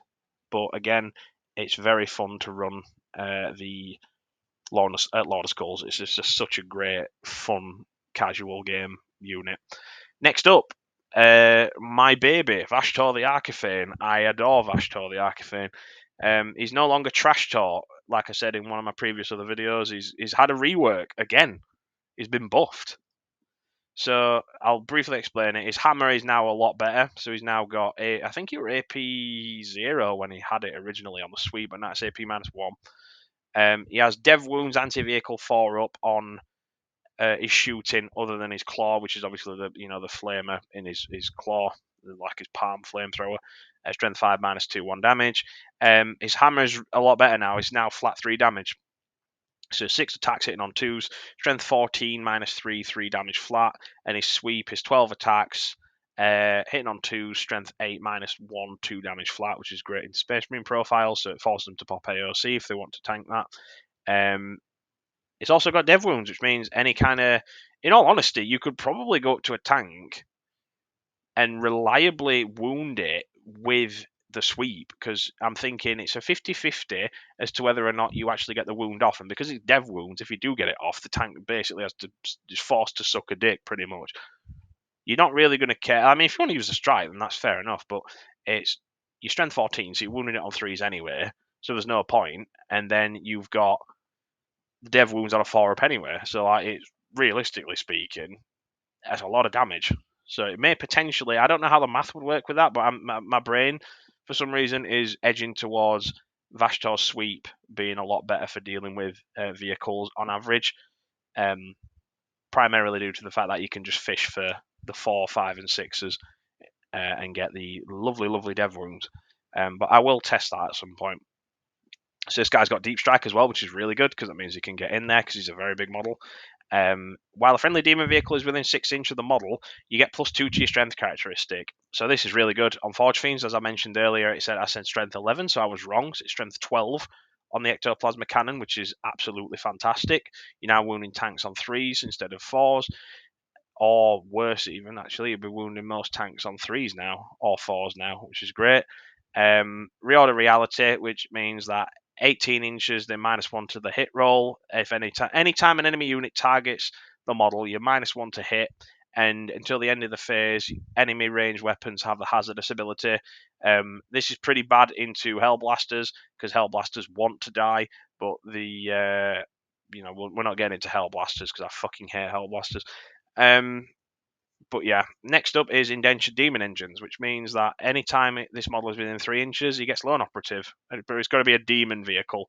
So, your Forge Fiend, Maulerfiend, I believe the Venom Crawler as well, off the top of my head. In addition, you can also make it in his detachment where he gets the, what's it called?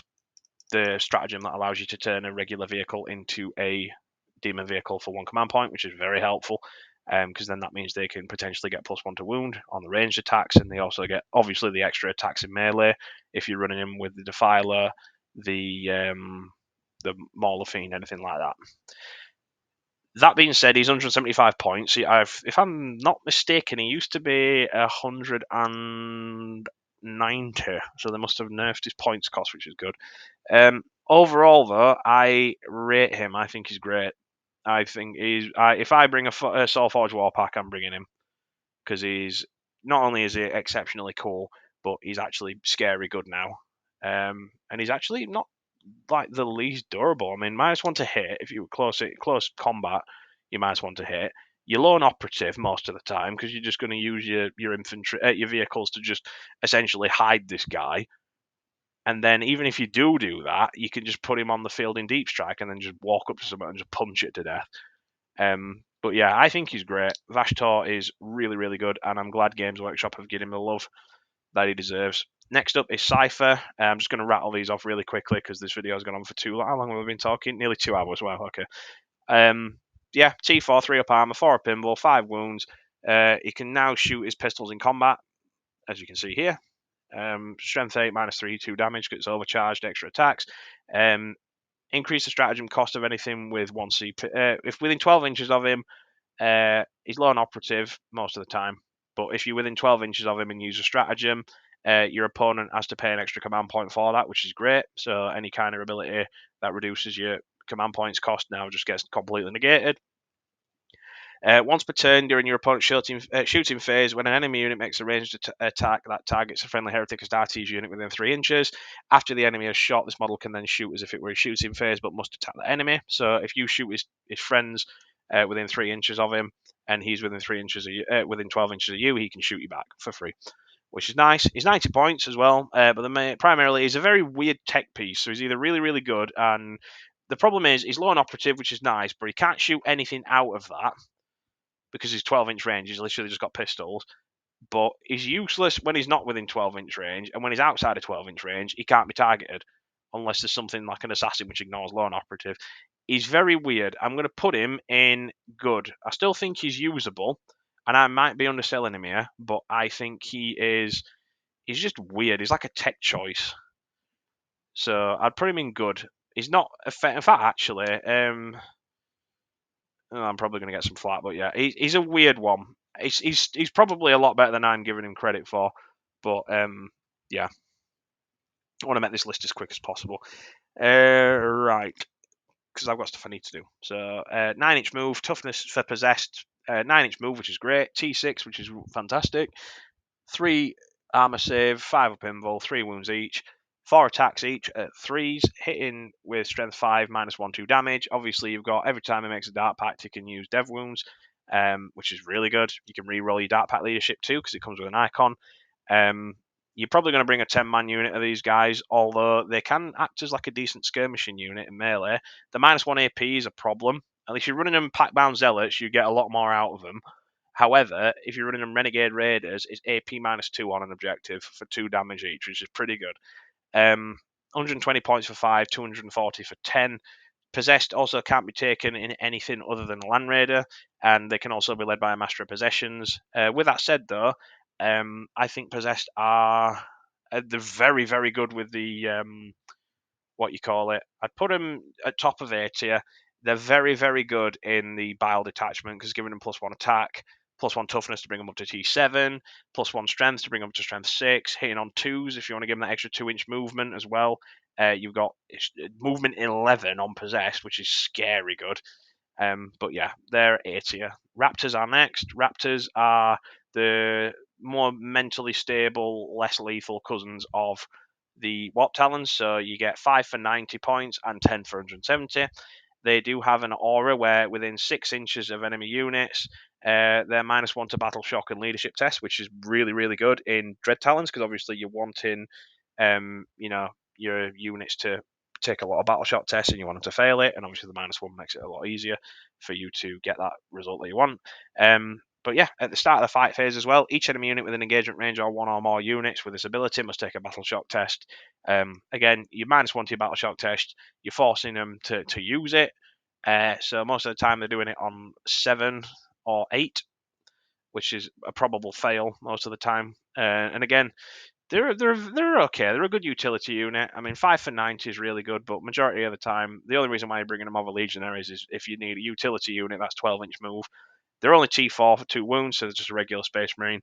They don't have the kill power of the Warp Talons, but they do have decent-ish shooting. It's like skirmishing shooting.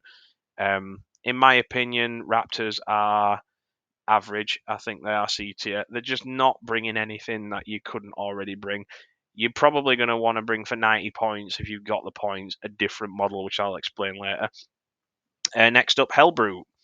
Hellbrute's still got its buff thing where it hits on so your dart pack, you get double dart packs. So if you choose lethals, you get sustained. If you choose sustained, you get lethals. You get both the results if you're within 6 inches. And it's a friendly Heretic Astartes, so this only applies to Heretic Astartes models. It does not apply to damned units. And it works in melee and range, which is fantastic. Devoted to destruction as well means if it's equipped with 2 melee weapons, you get an extra 2 attacks for both of those weapons, which is great. So if you're bringing the Power Scourge and the fist, or if you're bringing both fists, you get, I think it's 9 attacks, because it says 2 to add 2 attack characteristics of both of those weapons. Either way, you're not bringing it melee. You probably want to bring it with a plasma cannon or a flamer, because then you can use the double flamer and then go let the galaxy burn, and you basically just get 12 shots with your flamer if you're running in Veterans of Long War, which is probably what you're going to be doing, because this guy with reroll hits is really, really good. Again, obviously you're auto hitting with your flamer, but the main reason as to why you're bringing him is literally just because if you're focusing down your focus of hatred, this guy allows you to amplify your damage even more. Having rerolls to hit on a single unit is really good, but then obviously after you've probably deleted your focus of hatred, obviously depending on what it is, you get the ability to pretty much just absolutely massacre anything else that's nearby. Yeah, overall he's T9, 2 up armor, 8 wounds, 6-inch moves, so he's quite slow unfortunately, and he's quite lumbering. The hammer's fun to use, but it's very swingy, no pun intended. Overall though, I would put him in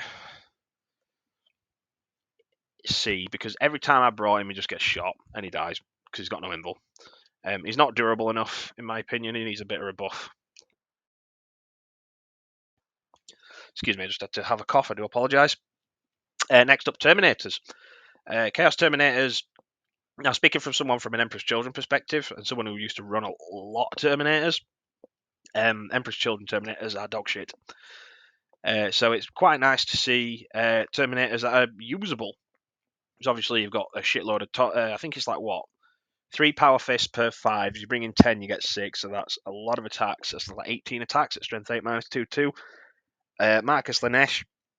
If you want to run this guy with Terminator Lord, obviously in Veterans a Long While, you get the fall back and shoot enhancement on this guy, and he does mortal wounds. In addition, you can also run him with the Sorcerer Lord. My original combo, and again, it's mainly for casual games, this isn't for competitive. 10 Terminators, Sorcerer Lord, running whatever enhancement you want, and then you basically just pepper anything with a -1 AP.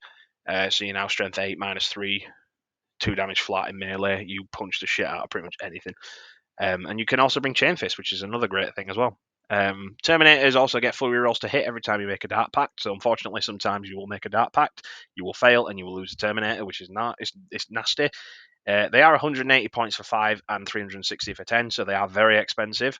However, full rerolls to hit is nice on a unit. So, for example, if you are in Veterans of the Long War, a lot of the people were saying, "Oh, there's shit in Veterans of the Long War because you get, other than the enhancement, obviously, and a couple of other stratagems you can do with them.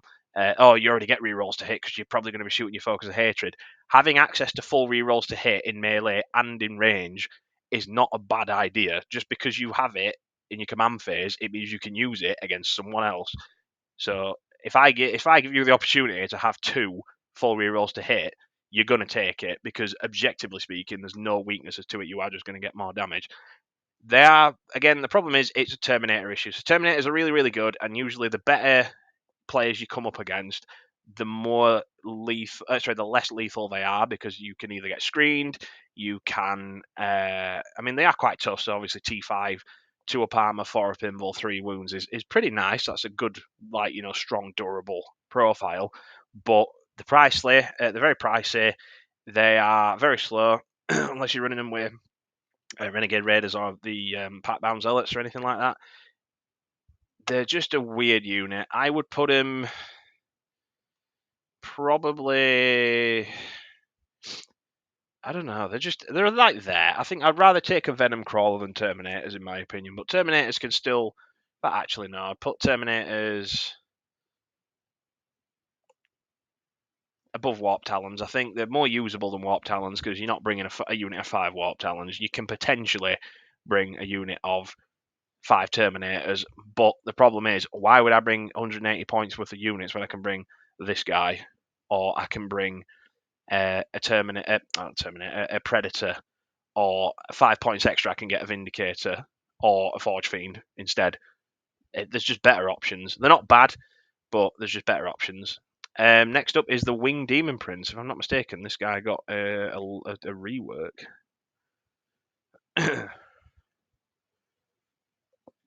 Yeah, so a standard Demon Prince profile, obviously, depending on what you choose for his Mark of Chaos. You can get +2 strength, +3 attacks for his his shooting, so you get 6 shots instead of 3. +1 toughness, which is actually not too bad at T10. And Marcus Lanesh is in +2, so his 14-inch move. Each time a model ends a charge move, select one enemy within engagement range and roll 1d6 for each of the model's remaining wounds. For each 4-up, the enemy suffers 1 mortal wound.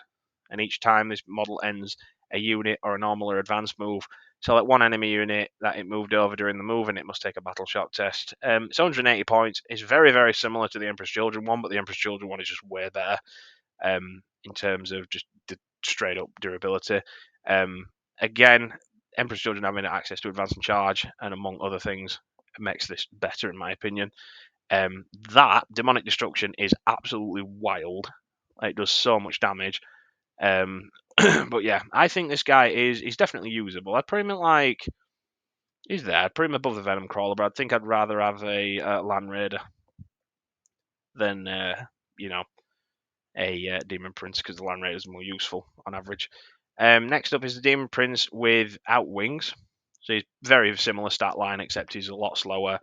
4-inch less speed to his 8-inch move, and he's only T10, which is pretty good. It's not too bad. Obviously, he still gets access to the benefits depending on his Mark of Chaos. Heretic stat is infantry. Within 6 inches of him, get benefit of cover against ranged attacks, which is okay. Each time this model shoots or fights while resolving those attacks, you can re-roll 1 hit and wound roll, which is nice. It's nice to have. But if he's within 3 inches or 1 or more friendly Heretic Astartes infantry, he gets lone operative. He is 165 points. I don't think he's as good as his compatriot. I'd put him I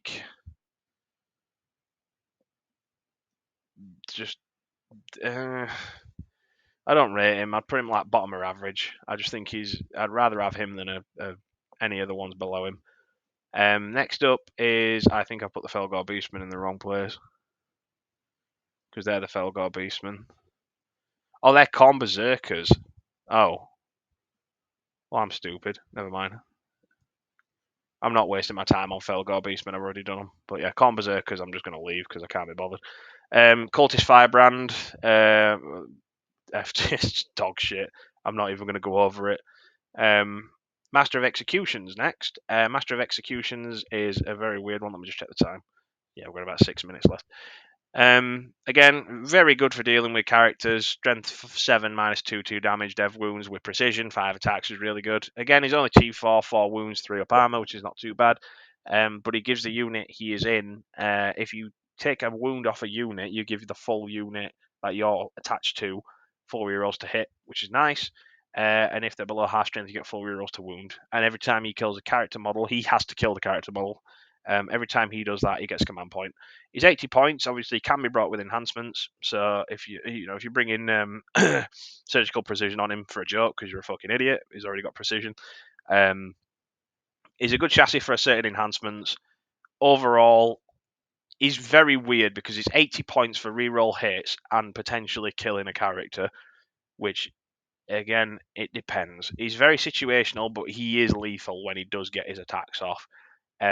He has killed originally when I used to be able to play Lucius with him. I used to bring Lucius in addition to him in a unit of Legionaries, and he'd basically just amplify the damage of that squad pretty much.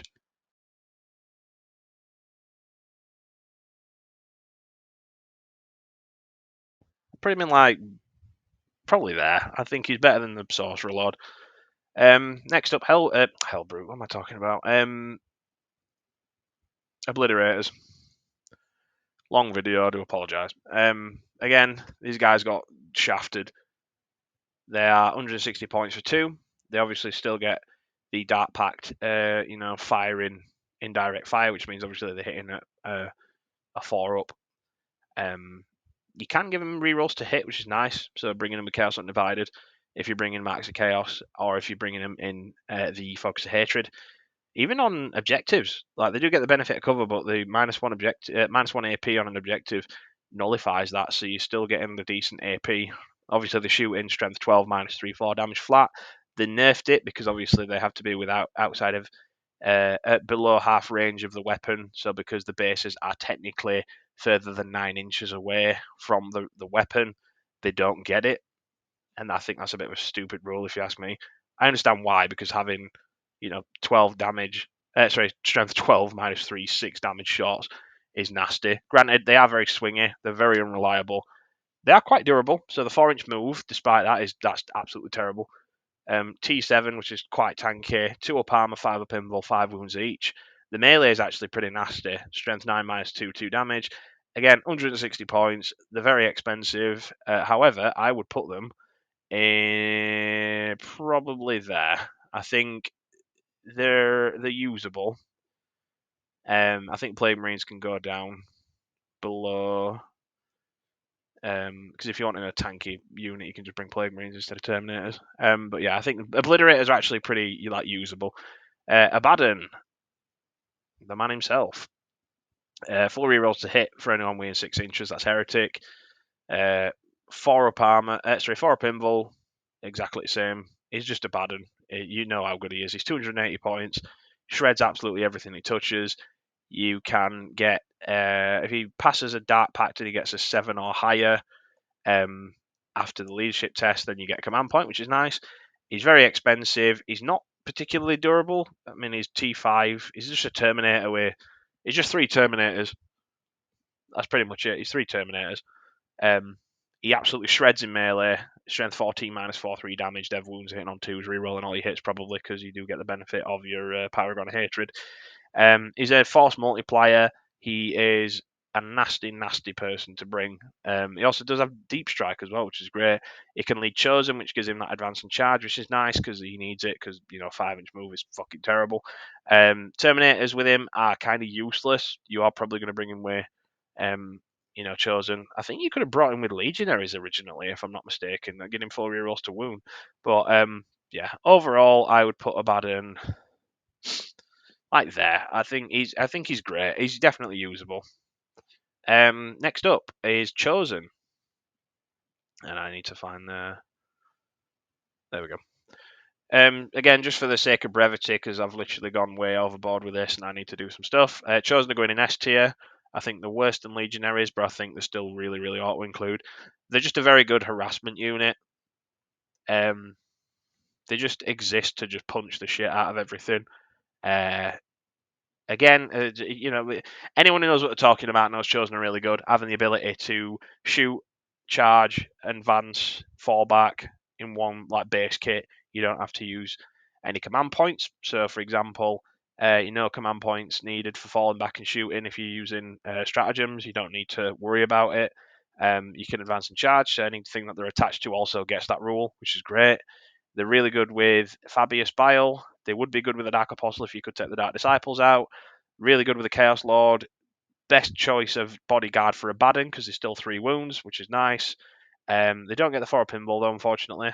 But again, they're just a really, really good unit. I mean, they work really well with the Master of Executions because it gives them 4 rerolls to hit, but there are better ways to get that. Overall, though, I think they ought to include. They're a tournament staple. You see at least 1 or 2 squads in every list, and there's a reason for that. Sorcerer is naff. It's going in F tier, and I'm not going to waste any more time on that because getting the minus, what is it, benefit of cover or something. Yeah, you fail a leadership. -1 to hit if for the unit is leading, which is very situational, and you get leadership test. If they fail it, they take mortal wound, D3 mortal wounds, so that's just terrible. And while we're here as well, Noctlith Crown is going there. That's fine. So next up are the Accursed Cultists.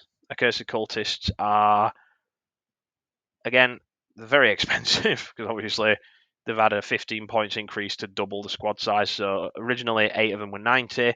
You're bringing them as a big unit usually because you get more bang for your buck when you bring them with the Dark Commune. Brings them up to 21 models in the unit. However, they do hit very, very hard. The Torments especially hit very hard. Toughness 4, 6 up armor, usually getting an invul save. They do have Feel No Pain 6 up and Scout 6 inch, which is great, gives them that extra durability. They also get the D6 Horde move, the Surge move, I think it's called, where you can just run into engagement range if someone shoots them. So you're damned if you do, damned if you don't with these guys.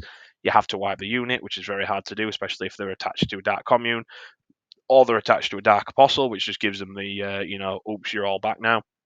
You can take the Torments out if you're getting shot at, and then you can also bring them back in the next round, which is great. They're 195 points though for 16, which is very, very expensive. They are definitely usable though. They're not as good as they used to be. I think they're definitely on par with the Dark Commune. They're amplified. I think they're better than the Dark Commune because the Dark Commune can't really exist on its own, whereas the Dark Apostle, the Accursed Cultist can. Next up is the Chaos Lord. Chaos Lord auto include, top of the bracket. Fantastic unit. -1 to any CP cost for any stratagems, which is great. So no command point stratagems are always really strong. Armor Contempt is 2, depending on what detachment you're in. So it's now 1 command point or 0. Again, I don't really remember the command point cost for it, unfortunately. He also gets to go Super Saiyan, so Strength 9, -3, 3 damage, 6 attacks, hitting on 3s, with dev wounds on the hammer. Absolutely beat stick of beat sticks, just beats the shit out of everything. Really good with Legionaries because he gives them he gets the reroll 1s to wound and reroll all wounds on objectives. So you can fish for those dev wounds, which is really, really good. Nemesis Claw on their own are really, really good because obviously he gets the benefit from the you can't use your stratagems, and now here's a Chaos Lord in front of you with a Demon Hammer. And Chosen, obviously, advance and charge for free on top of it are really, really good. But personally, I would bring him a Legionaries. I think Chosen are better being brought with Fabius Bile because they're obviously the +1 toughness and the +1 strength. But the Chaos Lord acts as the murder stick in the unit for the what's it called? The Legionaries, because the Legionaries do hit hard, but the Chaos Lord just hits that bit harder. Next up, and last but not least, is the Chaos Cultists. Cultists, in my opinion, are S tier, but objectively speaking, the cheapest chips, so the 10 models for 50, 20 for 100. They've got sticky objectives. They got nerfed because they originally, I remember doing a video if you want to watch it from ages ago, but it was about the range because you could have the gun. You could bring like a heavy gun with them, like a machine gun. It hit on 5s unless you stood still, but it was just funny to have a decent amount of shooting behind them. But now they've just homogenized them into this only melee unit. But yeah, cultists obviously they're not as good as the cultists. The shit, right? Everyone knows they're not very good stat line wise. But I would probably put you bring in at least a squad in every list because I think cultists are just there just to hold your back line. 50 points to just spread out on your back line. You don't care if they die because they've got sticky objectives. You're basically just paying 50 points to secure your back line. And if you want to spend 3 squads to properly screen in the back so you don't have Terminators dropping in and just deleting a unit, you can do that. And again, they're a funny unit to use, dart packed in them, and you're losing more than you actually would if the enemy was shooting at you instead. The cultists are bottom of S tier. I would put them if I was to put them somewhere. I do think S tier, but that's from my own personal experience. However, objectively, if I was to rank them, I'd say they're like an 8 out of 10. I'd say they're like A tier, but the fact that you and this harkens back to what I said earlier, the fact that you can reliably pay for something that these guys have sticky objective. I don't think anything else in the codex does. So you just put these on the back line and you don't have to worry about them. That's it. You pay 50 points just for peace of mind, which in my opinion, well worth it. But yeah, that's the tier list. I hope that I didn't bore most of you off, and I do apologise if I did, because obviously I'm running a bit late with what I'm supposed to be doing. Yeah, with that said, I'll leave you to it. I hope you enjoy the rest of your day or night, wherever you are, and always remember to praise the dark gods. Cheers, guys.